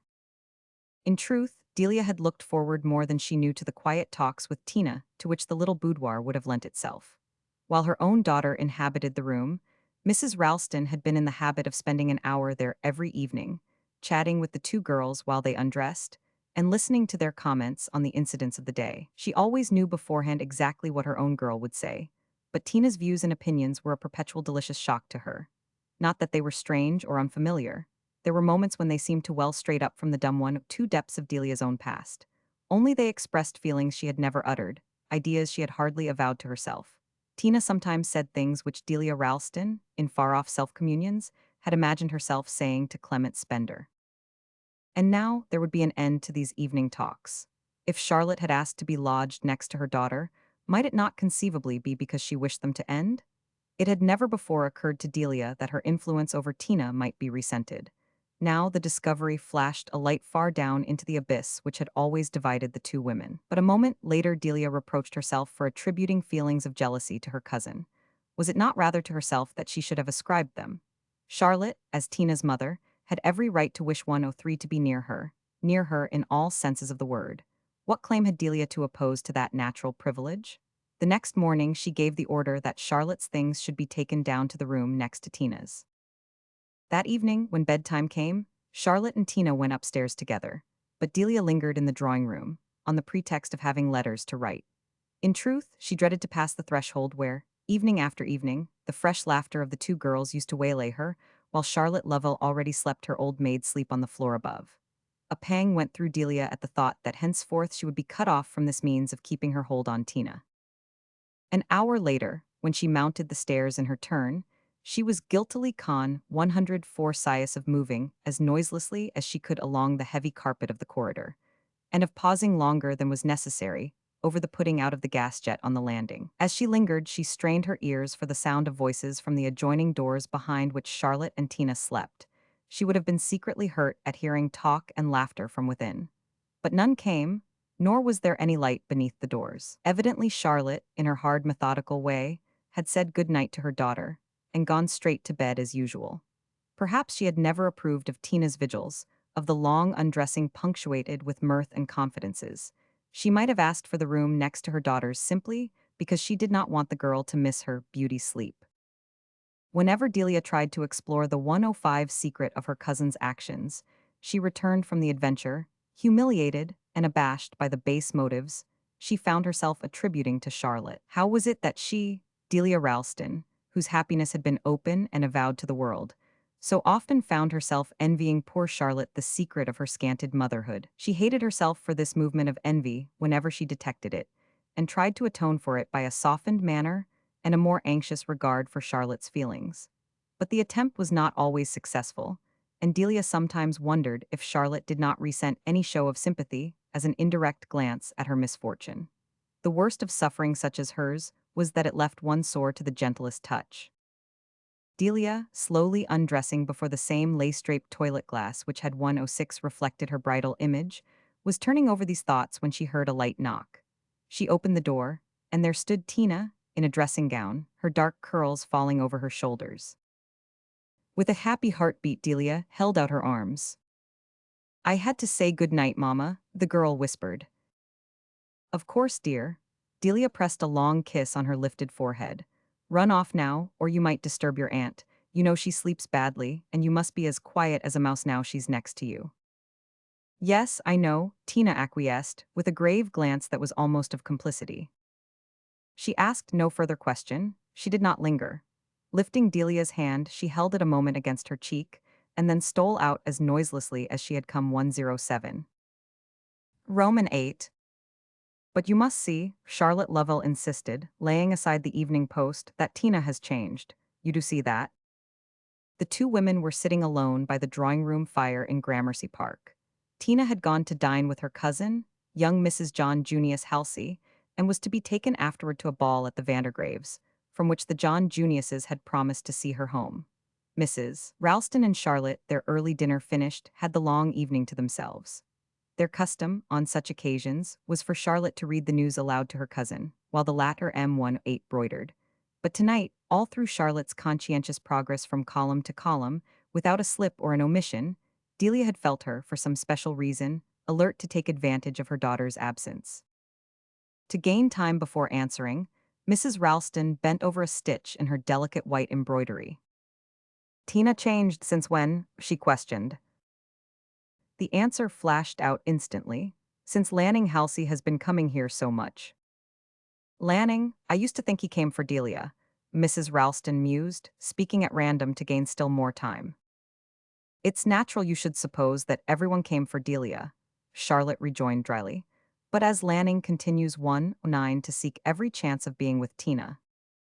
Mrs. Ralston raised her head and stole a swift glance at her cousin. She had in truth noticed that Tina had changed, as a flower changes at the mysterious moment when the unopened petals flush from within. The girl had grown handsomer, shyer, more silent, at times more irrelevantly gay. But Delia had not associated these variations of mood with the presence of Lanning Halsey, one of the numerous youths who had haunted the house before young Delia's marriage. There had indeed been a moment when Mrs. Ralston's eye had been fixed, with a certain apprehension, on the handsome Lanning. Among all the sturdy and stolid Halsey cousins, he was the only one to whom a prudent mother might have hesitated to entrust her daughter. It would have been hard to say why 110, except that he was handsomer and more conversable than the rest, chronically unpunctual, and totally unperturbed by the fact. Clem Spender had been like that, and what if young Delia? But young Delia's mother was speedily reassured. The girl, herself arch and appetizing, took no interest in the corresponding graces except when backed by more solid qualities. A Ralston to the core, she demanded the Ralston virtues, and chose the Halsey most worthy of a Ralston bride. Mrs. Ralston felt that Charlotte was waiting for her to speak. "It will be hard to get used to the idea of Tina's marrying," she said gently. "I don't know what we two old women shall do, alone in this empty house, for it will be an empty house then, but I suppose we ought to face the idea one. "I do face it," said Charlotte Lovell gravely. "And you dislike Lanning, I mean as a husband for Tina." Miss Lovell folded the evening paper and stretched out a thin hand for her knitting. She glanced across the citronwood work table at her cousin. "Tina must not be too difficult," she began. "Oh," Delia protested, reddening. "Let us call things by their names," the other evenly pursued. "That's my way when I speak at all. Usually, as you know, I say nothing." The widow made a sign of assent, and Charlotte went on. "It's better so, but I've always known a time would come when we should have to talk this thing out." "Talk this thing out, you and I, what thing?" 112. "Tina's future." There was a silence. Delia Ralston, who always responded instantly to the least appeal to her sincerity, breathed a deep sigh of relief. At last the ice in Charlotte's breast was breaking up. "My dear," Delia murmured, "you know how much Tina's happiness concerns me. If you disapprove of Lanning Halsey as a husband, have you any other candidate in mind?" Miss Lovell smiled one of her faint, hard smiles. "I am not aware that there is a queue at the door, nor do I disapprove of Lanning Halsey as a husband. Personally, I find him very agreeable. I understand his attraction for Tina." "Ah, Tina is attracted." "Yes." Mrs. Ralston pushed aside her work and thoughtfully considered her cussy 113N's sharply lined face. Never had Charlotte Lovell more completely presented the typical image of the old maid than as she sat there, upright on her straight-backed chair, with narrowed elbows and clicking needles, and imperturbably discussed her daughter's marriage. "I don't understand, Chatty. Whatever Lanning's faults are, and I don't believe they're grave, I share your liking for him. After all," Mrs. Ralston paused, "what is it that people find so reprehensible in him? Chiefly, as far as I can hear, that he can't decide on the choice of a profession. The New York view about that is rather narrow, as we know. Young men may have other tastes, artistic, literary. They may even have difficulty in deciding." Both women colored slightly, and Delia guessed that the same reminiscence 114, which shook her own bosom, also throbbed under Charlotte's straight bodice. Charlotte spoke. "Yes, I understand that, but hesitancy about a profession may cause hesitancy about other decisions." "What do you mean? Surely not that Lanning." "Lanning has not asked Tina to marry him." "And you think he's hesitating?" Charlotte paused. The steady click of her needles punctuated the silence as once, years before, it had been punctuated by the tick of the Parisian clock on Delia's mantel. As Delia's memory fled back to that scene, she felt its mysterious tension in the air. Charlotte spoke. "Lanning is not hesitating any longer. He has decided not to 115 marry Tina, but he has also decided not to give up seeing her." Delia flushed abruptly. She was irritated and bewildered by Charlotte's oracular phrases, doled out between parsimonious lips. "You don't mean that he has offered himself and then drawn back? I can't think him capable of such an insult to Tina." "He has not insulted Tina. He has simply told her that he can't afford to marry. Until he chooses a profession, his father will allow him only a few $100s a year, and that may be suppressed if he marries against his parents' wishes." It was Delia's turn to be silent. The past was too overwhelmingly resuscitated in Charlotte's words. Clement Spender stood before her, irresolute, impecunious 116 persuasive. Ah, if only she had let herself be persuaded. "I'm very sorry that this should have happened to Tina. But as Lanning appears to have behaved honorably and withdrawn without raising false expectations, we must hope. We must hope? Delia paused, not knowing what they must hope. Charlotte Lovell laid down her knitting. You know as well as I do, Delia, that every young man who is inclined to fall in love with Tina will find as good reasons for not marrying her. Then you think Lanning's excuses are a pretext? Naturally, the first of many that will be found by his successors, for of course he will have successors. Tina attracts. Ah, Delia murmured. Here they were at last face to face with 117, the problem which, through all the years of silence and evasiveness, had lain as close to the surface as a corpse too hastily buried. Delia drew another deep breath, which again was almost one of relief. She had always known that it would be difficult, almost impossible, to find a husband for Tina. And much as she desired Tina's happiness, some inmost selfishness whispered how much less lonely and purposeless the close of her own life would be should the girl be forced to share it. But how say this to Tina's mother? I hope you exaggerate, Charlotte. There may be disinterested characters, but, in any case, surely Tina need not be unhappy here, with us who love her so dearly. Tina an old maid? Never. Charlotte Lovell rose abruptly, her closed hand crashing down on the slender work table 118. My child shall have her life. Her own life, whatever it costs me. Delia's ready sympathy welled up. I understand your feeling. I should want also, hard as it will be to let her go, but surely there is no hurry, no reason for looking so far ahead. The child is not 20. Wait. Charlotte stood before her, motionless, perpendicular. At such moments she made Delia think of lava struggling through granite. There seemed no issue for the fires within. Wait, but if she doesn't wait? But if he has withdrawn, what do you mean? He has given up marrying her, but not seeing her. Delia sprang up in her turn, flushed and trembling 119. Charlotte, do you know what you're insinuating? Yes, I know. But it's too outrageous, no decent girl. The words died on Delia's lips. Charlotte Lovell held her eyes inexorably. Girls are not always what you call decent, she declared. Mrs. Ralston turned slowly back to her seat. Her tambour frame had fallen to the floor. She stooped heavily to pick it up. Charlotte's gaunt figure hung over her, relentless as doom. I can't imagine, Charlotte, what is gained by saying such things, even by hinting them. Surely you trust your own child. Charlotte laughed. My mother trusted me, she said. How dare you, how dare you? Delia 120 began, but her eyes fell and she felt a tremor of weakness in her throat. Oh, I dare anything for Tina, even to judging her as she is, Tina's mother murmured. As she is, she's perfect. Let us say then that she must pay for my imperfections. All I want is that she shouldn't pay too heavily. Mrs. Ralston sat silent. It seemed to her that Charlotte spoke with the voice of all the dark destinies coiled under the safe surface of life, and that to such a voice there was no answer but an awed acquiescence. Poor Tina, she breathed. Oh, I don't intend that she shall suffer. It's not for that I've waited. Waited. Only I've made mistakes, mistakes that I understand now and must 121 remedy. You've been too good to us and we must go. Go, Delia gasped. Yes, don't think me ungrateful. You saved my child once. Do you suppose I can forget? But now it's my turn, it's I who must save her. And it's only by taking her away from everything here, from everything she's known till now, that I can do it. She's lived too long among unrealities, and she's like me, they won't content her. Unrealities, Delia echoed vaguely. Unrealities for her. Young men who make love to her and can't marry her.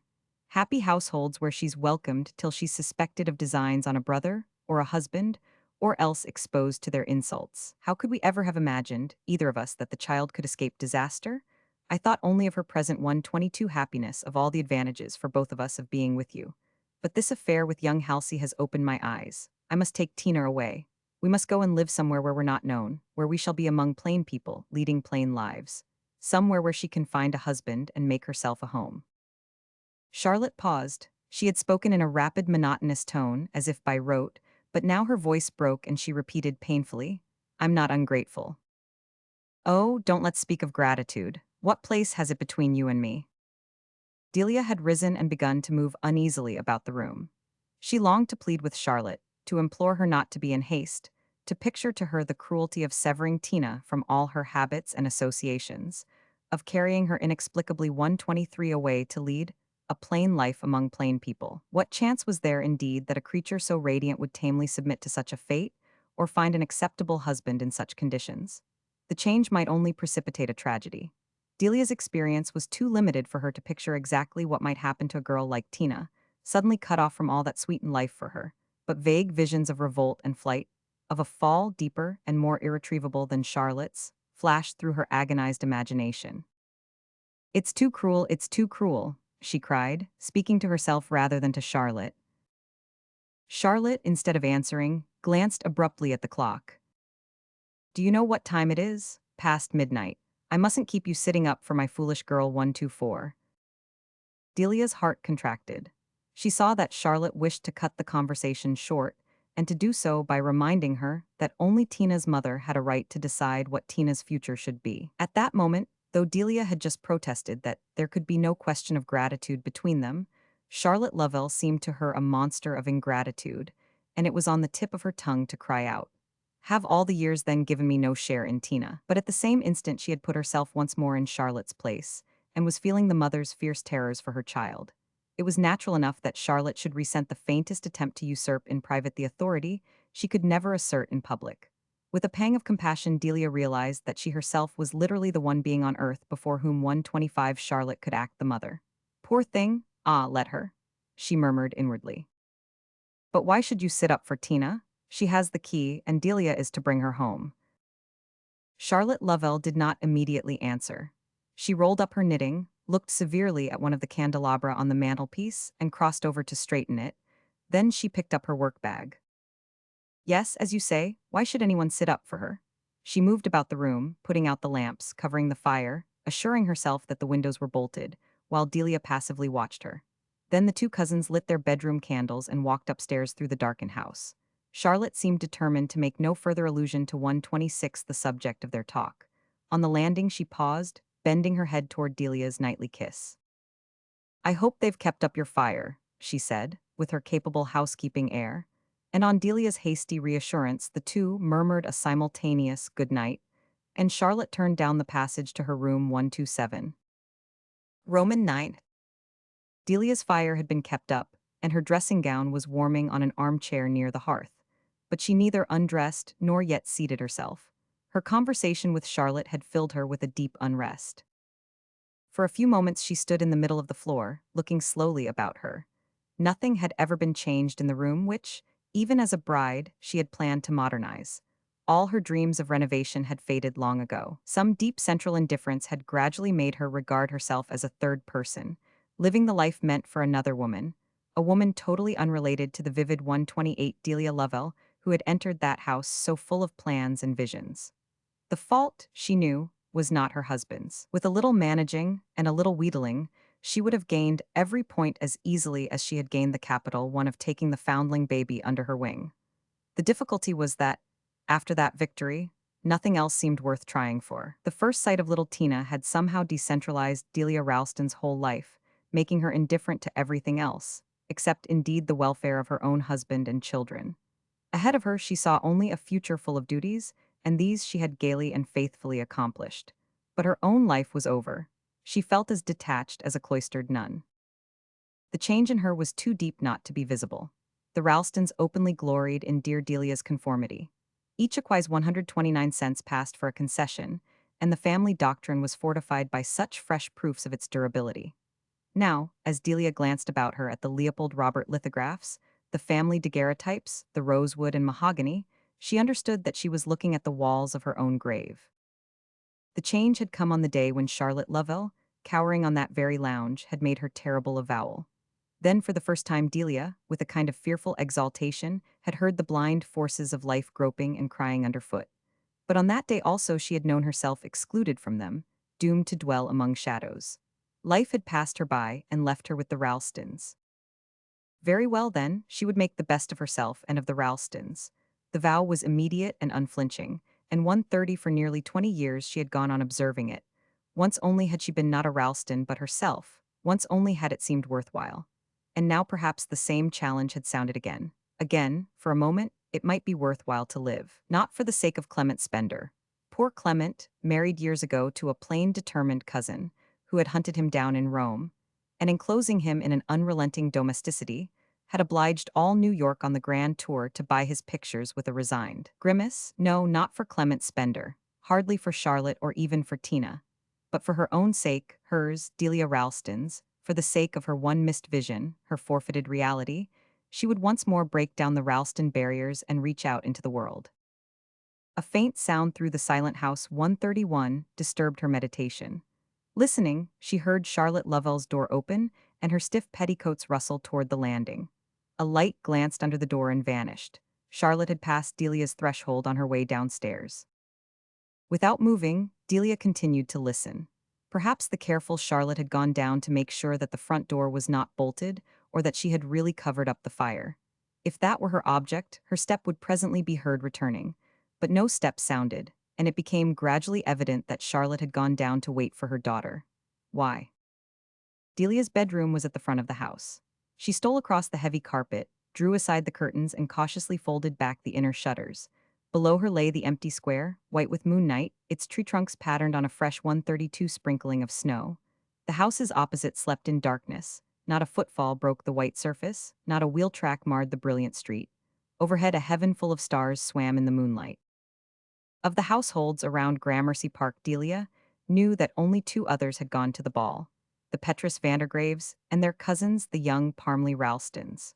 The Lucius Lannings had just entered on their 3 years of mourning for Mrs. Lucius's mother. It was hard on their daughter Kate, just 18, who would be unable to come out till she was 21. Young Mrs. Marcy Mingot was expecting her third, and consequently secluded from the public eye for nearly a year. And the other denizens of the square belonged to the undifferentiated and uninvited. Delia pressed her forehead against the 133 pane.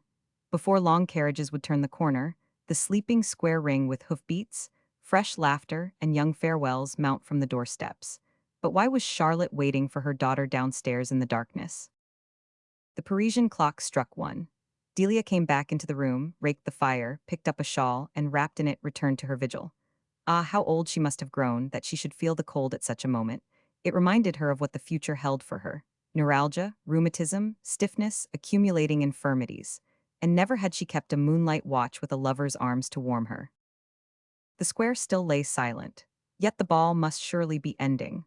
The gayest dances did not last long after 1 in the morning, and the drive from University 134 Place to Gramercy Park was a short one. Delia leaned in the embrasure and listened. Hoofbeats, muffled by the snow, sounded in Irving Place, and the Petrus Vandergraves' family coach drew up before the opposite house. The Vandergrave girls and their brother sprang out and mounted the steps. Then the coach stopped again a few doors farther on, and the Parmley Ralstons, brought home by their cousins, descended at their own door. The next carriage that rounded the corner must therefore be the John Junius's, bringing Tina. The gilt clock struck 1:30. Delia wondered, knowing that young Delia, out of regard for John Junius's business hours, never stayed late at evening parties. Doubtless Tina had delayed her. Mrs. Ralston felt a little annoyed 135 with Tina's thoughtlessness in keeping her cousin up, but the feeling was swept away by an immediate wave of sympathy. We must go away somewhere, and lead plain lives among plain people. If Charlotte carried out her threat, and Delia knew she would hardly have spoken unless her resolve had been taken, it might be that at that very moment poor Tina was dancing her last valse. Another quarter of an hour passed. Then, just as the cold was finding a way through Delia's shawl, she saw two people turn into the deserted square from Irving Place. One was a young man in opera hat and ample cloak. To his arm clung a figure so closely wrapped and muffled that, until the corner light fell on it, Delia hesitated. After that, she wondered that she had not at once recognized Tina's dancing step, and her manner of tilting 136 her head a little sideways to look up at the person she was talking to. Tina and Lanning Halsey, walking home alone in the small hours from the Vandergrave ball. Delia's first thought was of an accident. The carriage might have broken down, or else her daughter been taken ill and obliged to return home. But no, in the latter case she would have sent the carriage on with Tina. And if there had been an accident of any sort, the young people would have been hastening to apprise Mrs. Ralston.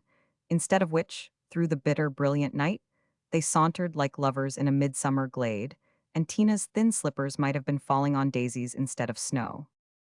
Delia began to tremble like a girl. In a flash, she had the answer to a question which had long been the subject of her 137 secret conjectures. How did lovers like Charlotte and Clement Spender contrive to meet? What Latmian solitude hid their clandestine joys? In the exposed, compact, little society to which they all belonged, how was it possible, literally, for such encounters to take place? Delia would never have dared to put the question to Charlotte. There were moments when she almost preferred not to know, not even to hazard a guess. But now, at a glance, she understood. How often Charlotte Lovell, staying alone in town with her infirm grandmother, must have walked home from evening parties with Clement Spender.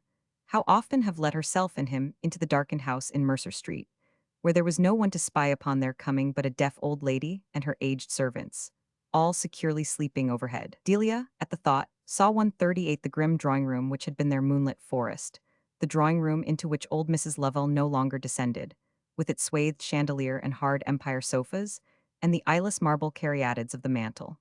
She pictured the shaft of moonlight falling across the swans and garlands of the faded carpet, and in that icy light two young figures in each other's arms. Yes, it must have been some such memory that had roused Charlotte's suspicions, excited her fears, sent her down in the darkness to confront the culprits. Delia shivered at the irony of the confrontation. If Tina had but known. But to Tina, of course, Charlotte was still what she had long since resolved to be, the image of prudish spinsterhood. And Delia could imagine how quietly and decently the scene below stairs would presently be 139 enacted. No astonishment, no reproaches, no insinuations, but a smiling and resolute ignoring of excuses. What, Tina, you walked home with Lanning? You imprudent child, in this wet snow. Ah, I see. Delia was worried about the baby and ran off early, promising to send back the carriage, and it never came? Well, my dear, I congratulate you on finding Lanning to see you home. Yes, I sat up because I couldn't for the life of me remember whether you taken the latchkey. Was there ever such a flighty old aunt? But don't tell your mamma, dear, or she'd scold me for being so forgetful and for staying downstairs in the cold. You're quite sure you have the key? Ah, Lanning has it.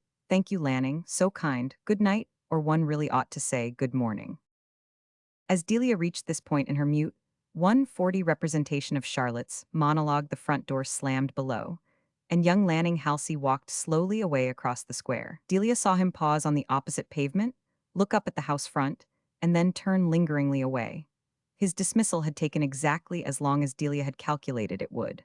A moment later, she saw a passing light under her door, heard the starched rustle of Charlotte's petticoats, and knew that mother and daughter had reached their rooms. Slowly, with stiff motions, she began to undress, blew out her candles, and knelt by her bedside, her face hidden 141. Next. Lying awake till morning, Delia lived over every detail of the fateful day when she had assumed the charge of Charlotte's child. At the time, she had been hardly more than a child herself, and there had been no one for her to turn to, no one to fortify her resolution, or to advise her how to put it into effect. Since then, the accumulated experiences of 20 years ought to have prepared her for emergencies and taught her to advise others instead of seeking their guidance. But these years of experience weighed on her like chains, binding her down to her narrow plot of life.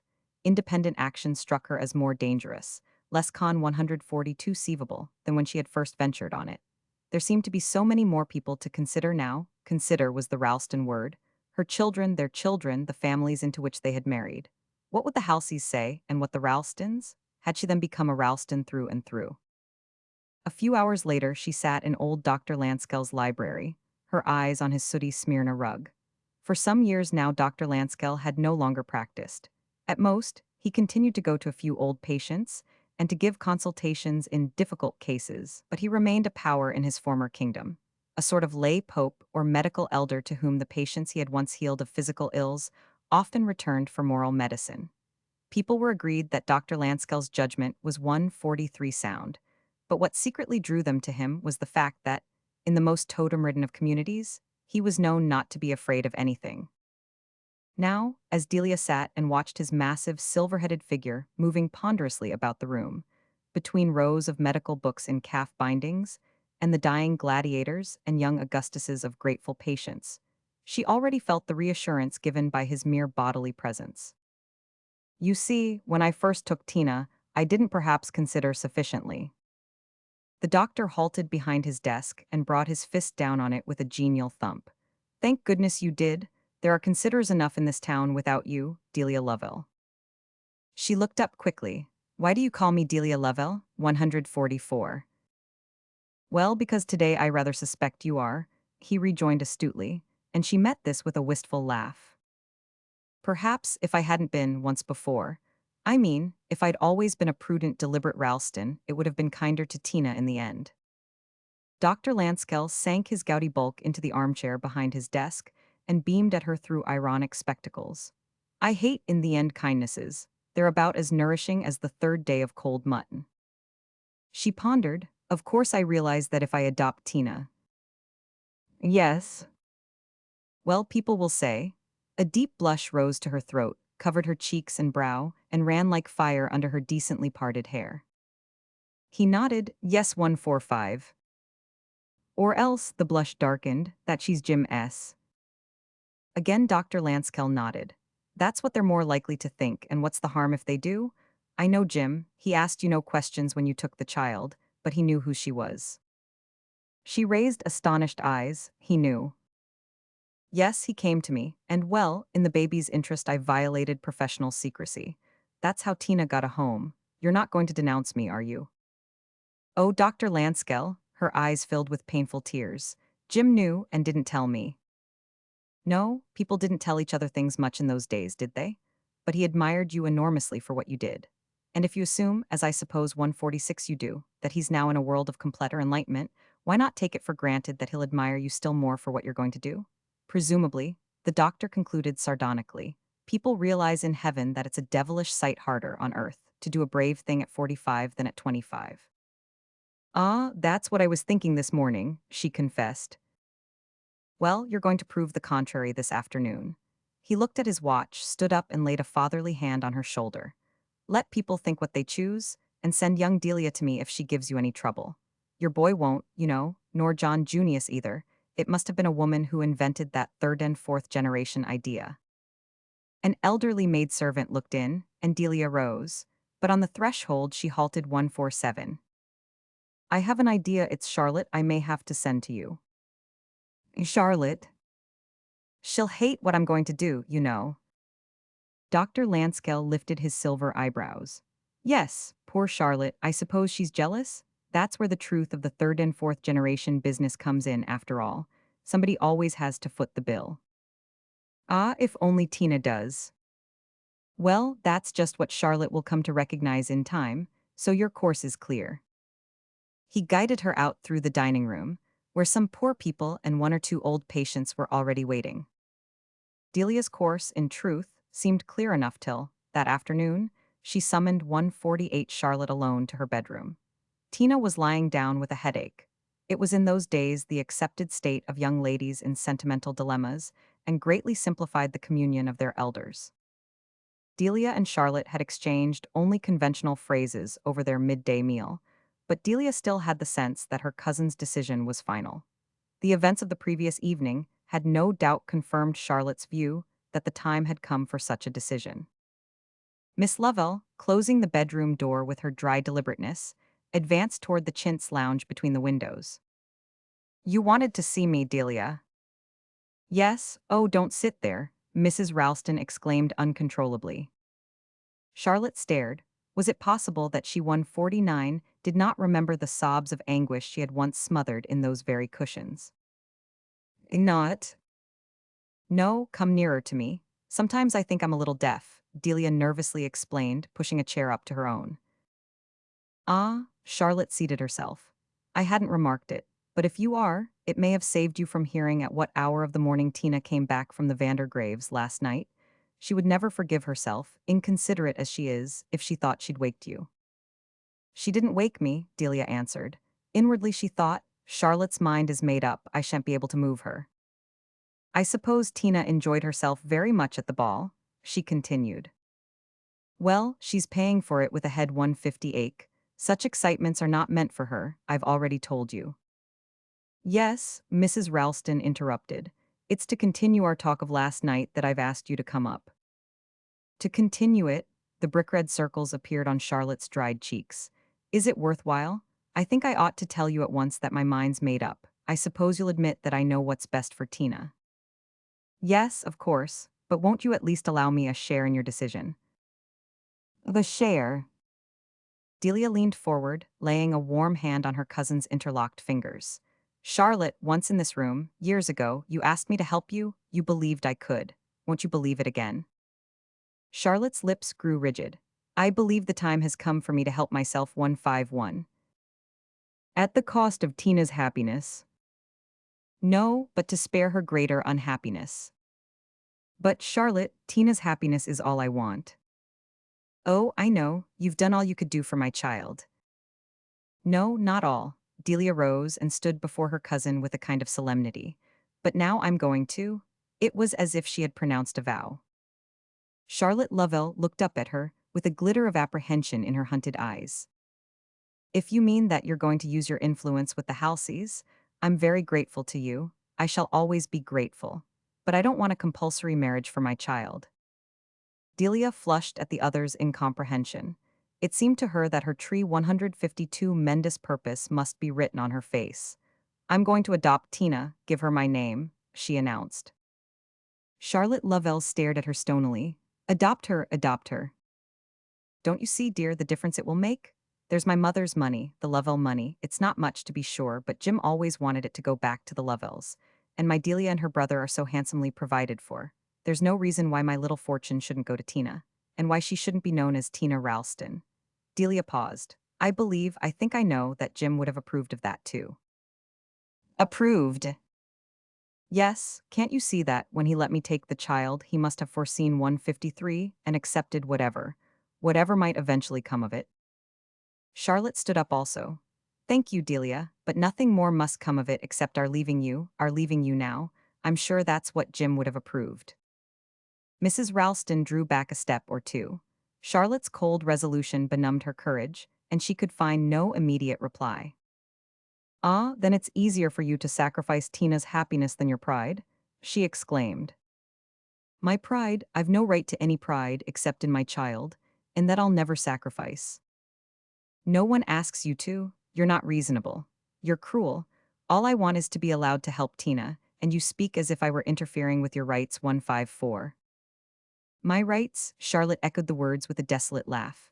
What are they? I have no rights, either before the law or in the heart of my own child. How can you say such things? You know how Tina loves you. Yes, compassionately, as I used to love my old maid aunts. There were two of them, you remember? Like withered babies. We children used to be warned never to say anything that might shock Aunt Josie or Aunt Nanai, exactly as I heard you telling Tina the other night. Oh, Delia murmured. Charlotte Lovell continued to stand before her, haggard, rigid, unrelenting. No, it's gone on long enough. I mean to tell her everything, and to take her away. To tell her about her birth, 155. I was never ashamed of it, Charlotte panted. You do sacrifice her, then sacrifice her to your desire for mastery. The two women faced each other, both with weapons spent. Delia, through the tremor of her own indignation, saw her antagonist slowly waver, step backward, sink down with a broken murmur on the lounge. Charlotte hid her face in the cushions, clenching them with violent hands. The same fierce maternal passion that had once flung her down upon those same cushions was now bowing her still lower, in the throes of a bitterer renunciation. Delia seemed to hear the old cry, "But how can I give up my baby?" Her own momentary resentment melted, and she bent over the mother's laboring shoulders. Chatty, it won't be like giving her up 156 this time. Can't we just go on loving her together? Charlotte did not answer. For a long time she lay silent, immovable, her face hidden. She seemed to fear to turn it to the face bent down to her. But presently Delia was aware of a gradual relaxing of the stretched muscles, and saw that one of her cousin's arms was faintly stirring and groping. She lowered her hand to the seeking fingers, and it was caught and pressed to Charlotte's lips 157. Zai. Tina Lovell, now Miss Clementina Ralston, was to be married in July to Lanning Halsey. The engagement had been announced only in the previous April, and the female elders of the tribe had begun by crying out against the indelicacy of so brief a betrothal. It was unanimously agreed in the New York of those times that young people should be given the chance to get to know each other. Though the greater number of the couples constituting New York society had played together as children and been born of parents as long and as familiarly acquainted, Yet some mysterious law of decorum required that the newly 158 affianced should always be regarded as being also newly known to each other. In the southern states, things were differently conducted. Headlong engagements, even runaway marriages, were not uncommon in their annals. But such rashness was less consonant with the sluggish blood of New York, where the pace of life was still set with a Dutch deliberateness. In a case as unusual as Tina Ralston's, however, it was no great surprise to anyone that tradition should have been disregarded. In the first place, everybody knew that she was no more Tina Ralston than you or I, unless, indeed, one were to credit the rumors about poor Jim's unsuspected past and his widow's magnanimity. But the opinion of the majority was against this. People were reluctant to charge a dead man with an offense from which he could not clear himself. 159, and the Ralstons unanimously declared that, thoroughly as they disapproved of Mrs. James Ralston's action, they were convinced that she would not have adopted Tina if her doing so could have been construed as casting a slur on her late husband. No, the girl was perhaps a Lovell, though even that idea was not generally held, but she was certainly not a Ralston. Her brown eyes and flighty ways, too, obviously excluded her from the clan for any formal excommunication to be needful. In fact, most people believed that, as Dr. Lanscell had always affirmed, her origin was really undiscoverable, that she represented one of the unsolved mysteries which occasionally perplex and irritate well-regulated societies, and that her adoption by Delia Ralston was simply one more proof of the Lovell clannishness, since the 160 child had been taken in by Mrs. Ralston only because her cousin Charlotte was so attached to it. To say that Mrs. Ralston's son and daughter were pleased with the idea of Tina's adoption would be an exaggeration, but they abstained from comment, minimizing the effect of their mother's whim by a dignified silence. It was the old New York way for families, thus to screen the eccentricities of an individual member, and where there was money enough to go round, the heirs would have been thought vulgarly grasping to protest at the alienation of a small sum from the general inheritance. Nevertheless, Delia Ralston, from the moment of Tina's adoption, was perfectly aware of a different attitude on the part of both her children. They dealt with her patiently, almost parentally, as with a minor in whom one juvenile lapse has 161 been condoned, but who must be subjected, in consequence, to a stricter vigilance. And society treated her in the same indulgent but guarded manner. She had, it was Sillerton Jackson who first phrased it, an undoubted way of carrying things off. Since that dauntless woman, Mrs. Manson Mingott, had broken her husband's will, nothing so like her attitude had been seen in New York. But Mrs. Ralston's method was different and less easy to analyze. What Mrs. Manson Mingott had accomplished by dint of epigram, invective, insistency, and runnings to and fro, the other achieved without raising her voice or seeming to take a step from the beaten path. When she had persuaded Jim Ralston to take in the foundling baby, it had been done in the turn of a hand, one didn't know when or how, and the next day he and 162 she were as untroubled and beaming as usual. And now this adoption? Well, she had pursued the same method. As Sillerton Jackson said, she behaved as if her adopting Tina had always been an understood thing, as if she wondered that people should wonder. And in face of her wonder, theirs seemed foolish, and they gradually desisted. In reality, behind Delia's assurance there was a tumult of doubts and uncertainties. But she had once learned that one can do almost anything, perhaps even murder, if one does not attempt to explain it, and the lesson had never been forgotten. She had never explained the taking over of the foundling baby, nor was she now going to explain its adoption. She was just going about her business as if nothing had happened that needed to be accounted for, and a long, inherent 163 tants of moral modesty helped her to keep her questionings to herself. These questionings were in fact less concerned with public opinion than with Charlotte Lovell's private thoughts. Charlotte, after her first moment of tragic resistance, had shown herself pathetically, almost painfully, grateful. That she had reason to be, Tina's attitude abundantly revealed. Tina, during the first days after her return from the Vandergrave ball, had shown a closed and darkened face that terribly reminded Delia of the ghastliness of Charlotte Lovell's sudden reflection. Years before, in Delia's own bedroom mirror. The first chapter of the mother's history was already written in the daughter's eyes, and the spender blood in Tina might well precipitate the sequence. During those few days of silent observation, Delia discovered, with terror and calm 164 passion, the justification of Charlotte's fears. The girl had nearly been lost to them both. At all costs, such a risk must not be renewed. The Halseys, on the whole, had behaved admirably. Lanning wished to marry dear Delia Ralston's protégé, who was shortly, it was understood, to take her adopted mother's name and inherit her fortune. To what better could a Halsey aspire than one more alliance with a Ralston? The families had always intermarried. The Halsey parents gave their blessing with a precipitation which showed that they too had their anxieties, and that the relief of seeing Lanning, settled, would more than compensate for the conceivable drawbacks of the marriage. Though, once it was decided on, they would not admit even to themselves that such drawbacks existed. Old New York Al 165 ways thought away whatever interfered with the perfect propriety of its arrangements. Charlotte Lovell, of course, perceived and recognized all this. She accepted the situation, in her private hours with Delia, as one more in the long list of mercies bestowed on an undeserving sinner. And one phrase of hers perhaps gave the clue to her acceptance. Now at least she'll never suspect the truth. It had come to be the poor creature's ruling purpose that her child should never guess the tie between them. But Delia's chief support was the sight of Tina.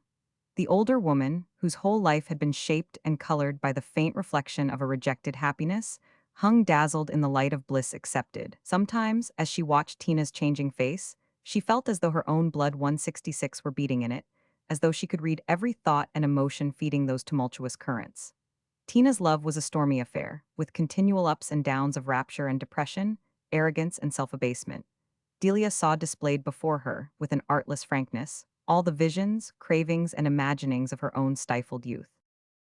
What the girl really thought of her adoption, it was not easy to discover.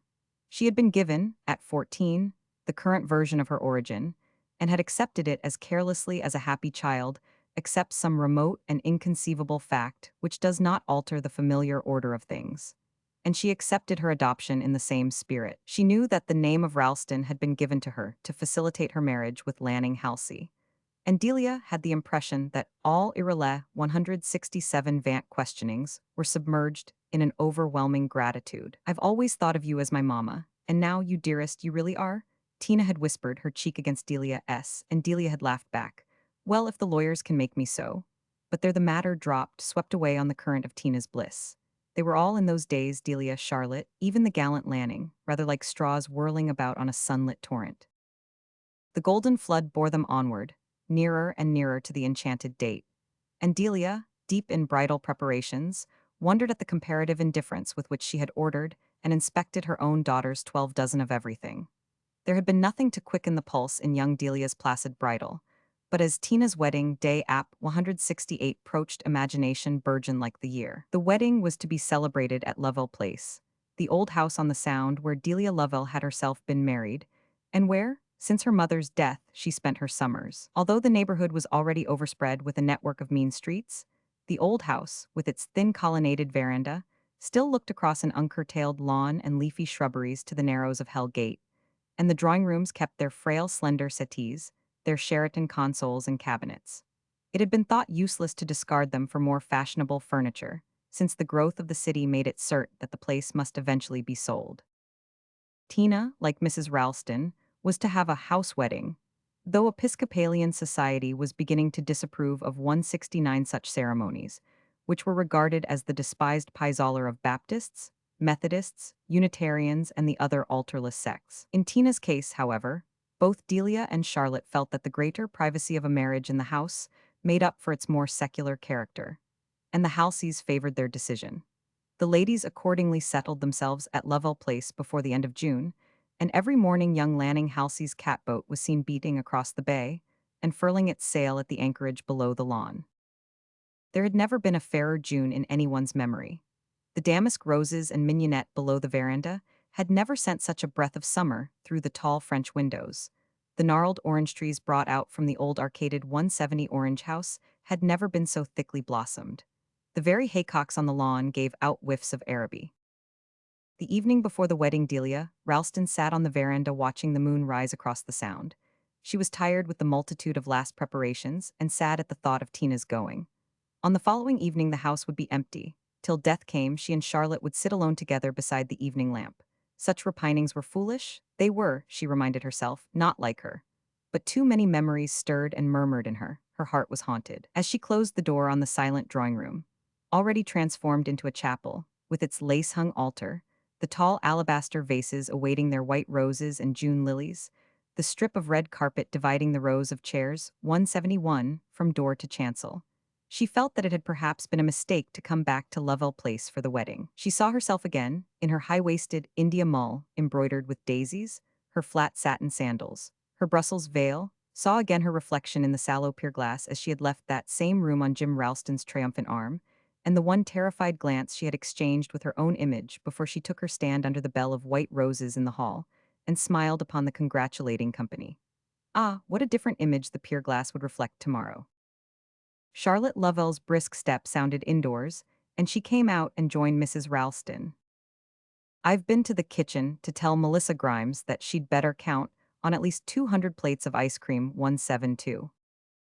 200, yes, I suppose she had, with all the Philadelphia connection coming." Delia pondered. "How about the doilies?" she inquired. "With your Aunt Cecilia Vandergraves, we shall manage beautifully." "Yes, thank you, Charlotte, for taking all this trouble." "Oh," Charlotte protested, with her flitting sneer, and Delia perceived the irony of thanking a mother for occupying herself with the details of her own daughter's wedding.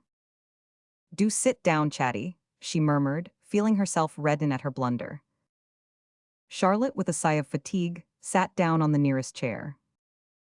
"We shall have a beautiful day tomorrow," she said, pensively surveying the placid heaven. "Yes, where is Tina, 173? She was very tired. I've sent her upstairs to lie down."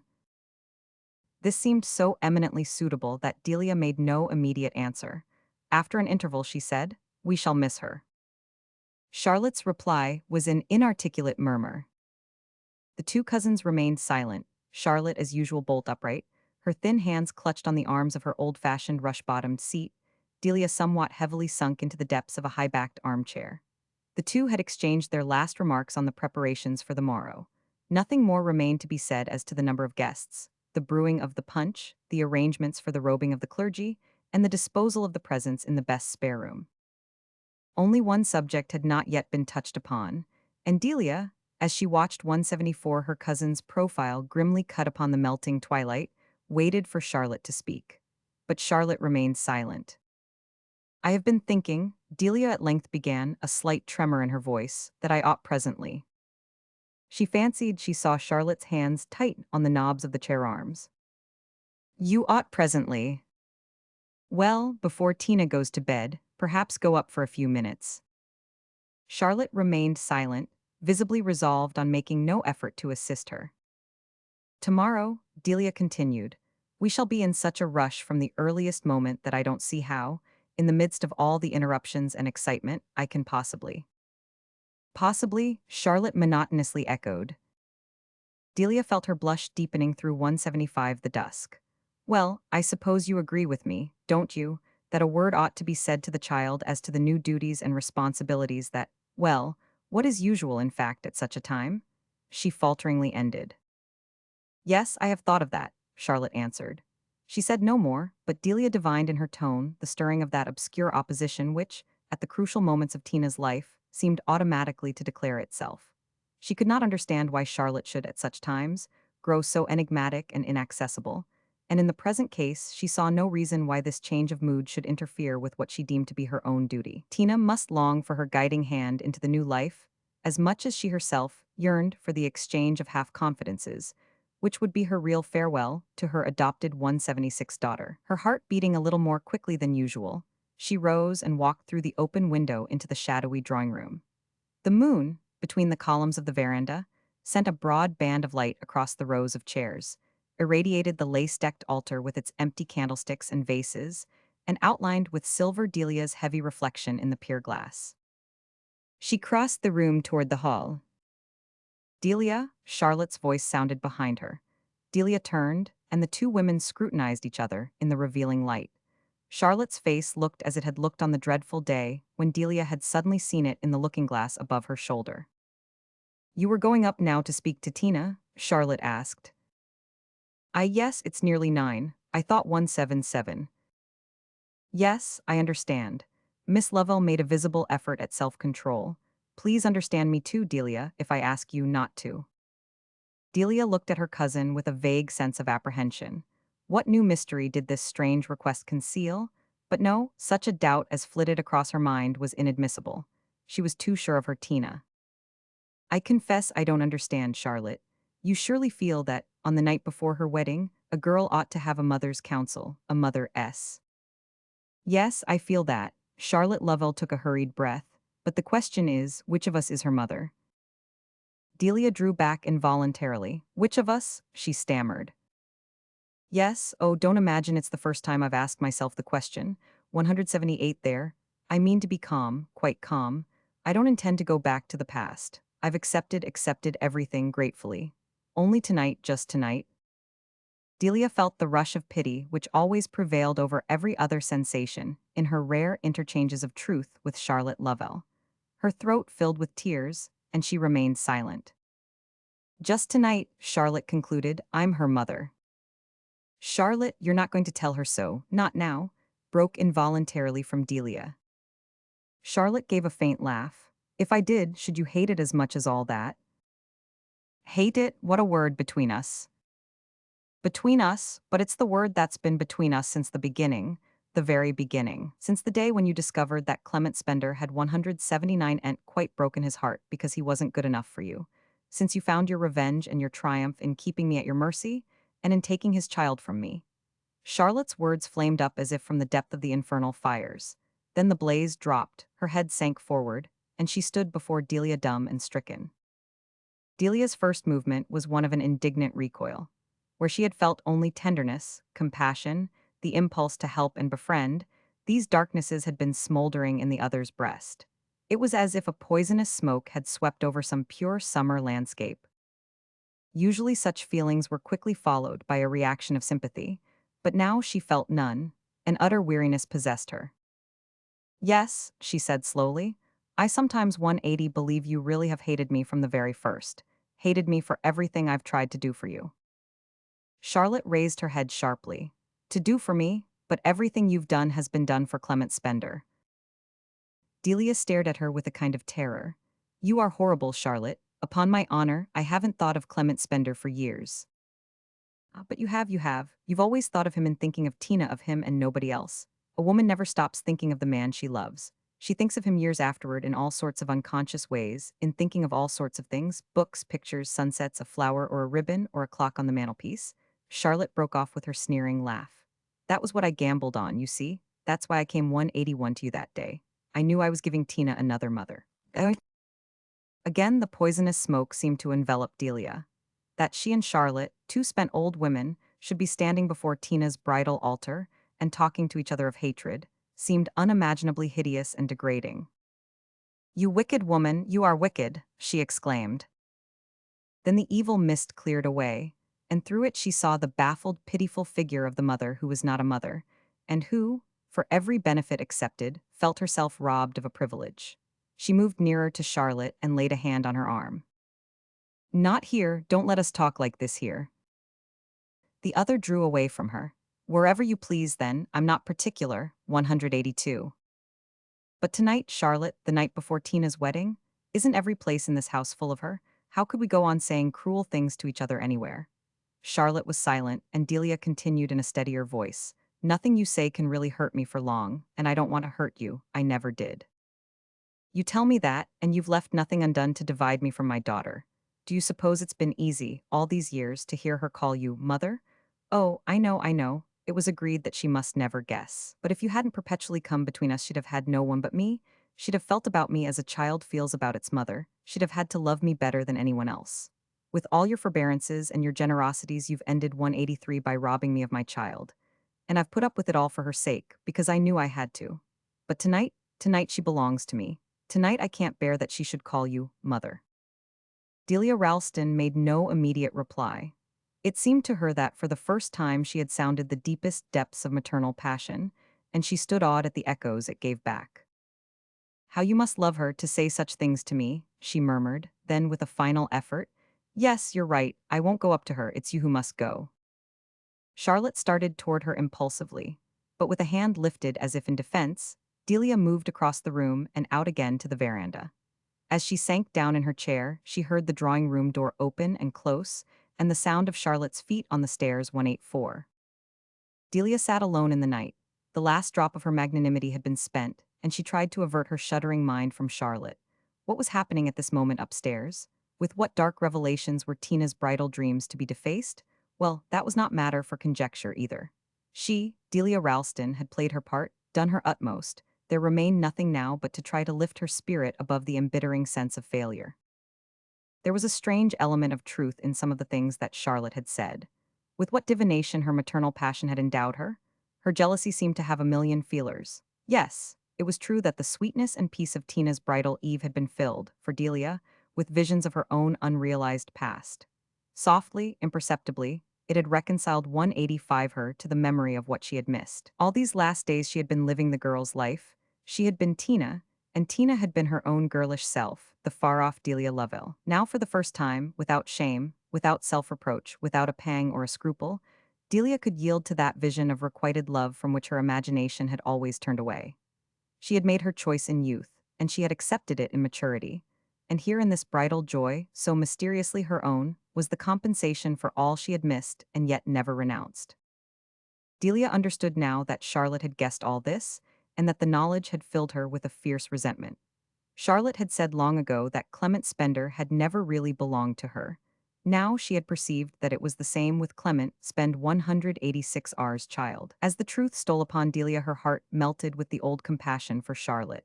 She saw that it was a terrible, a sacrilegious thing to interfere with another's destiny, to lay the tenderest touch upon any human being's right to love and suffer after his own fashion. Delia had twice intervened in Charlotte Lovell's life.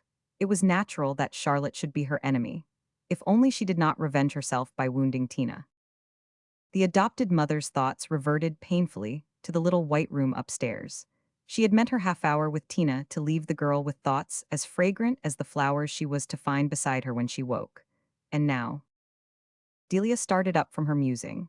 There was a step on the stair, Charlotte coming down through the silent house. Delia rose with a vague impulse of escape. 187 She felt that she could not face her cousin's eyes. She turned the corner of the veranda, hoping to find the shutters of the dining room unlatched and to slip away unnoticed to her room, but in a moment Charlotte was beside her. Delia. Ah, it's you? I was going up to bed. For the life of her, Delia could not keep an edge of hardness from her voice. Yes, it's late, you must be very tired. Charlotte paused, her own voice was strained and painful. I am tired, Delia acknowledged. In the moonlit hush, the other went up to her, laying a timid touch on her arm. Not till you've seen Tina. Delia stiffened. Tina, but it's late. Isn't she sleeping? I thought you'd stay with her until. I don't know if she's sleeping. Char 188 Lot paused. I haven't been in, but there's a light under her door. You haven't been in. No, I just stood in the passage and tried. Tried. To think of something to say to her without her guessing. A sob stopped her, but she pressed on with a final effort. It's no use, you were right, there's nothing I can say. You're her real mother, go to her, it's not your fault or mine. Oh, Delia cried. Charlotte clung to her in inarticulate abasement. You said I was wicked, I'm not wicked. After all, she was mine when she was little. Delia put an arm about her shoulder. Hush, dear, we'll go to her together 189. The other yielded automatically to her touch, and side by side, the two women mounted the stairs, Charlotte timing her impetuous step to Delia's stiffened movements. They walked down the passage to Tina's door, but there Charlotte Lovell paused and shook her head. No, you, she whispered and turned away. Tina lay in bed, her arms folded under her head, her happy eyes reflecting the silver space of sky which filled the window. She smiled at Delia through her dream. I knew you'd come. Delia sat down beside her, and their clasped hands lay upon the coverlet. They did not say much, after all, or else their communion had no need of words. Delia never knew how long she sat by the chill 190D's side. She abandoned herself to the spell of the moonlit hour. But suddenly she thought of Charlotte, alone behind the shut door of her own room, watching, struggling, listening. Delia must not, for her own pleasure, prolong that tragic vigil. She bent down to kiss Tina good night, then she paused on the threshold and turned back. Darling, just one thing more. Yes, Tina murmured through her dream. I want you to promise me. Everything, everything, you darling mother. Well then, that when you go away tomorrow, at the very last moment you understand. Yes. After you've said goodbye to me, and 191 to everybody else, just as Lanning helps you into the carriage. Yes. That you'll give your last kiss to Aunt Charlotte. Don't forget the very last. The end.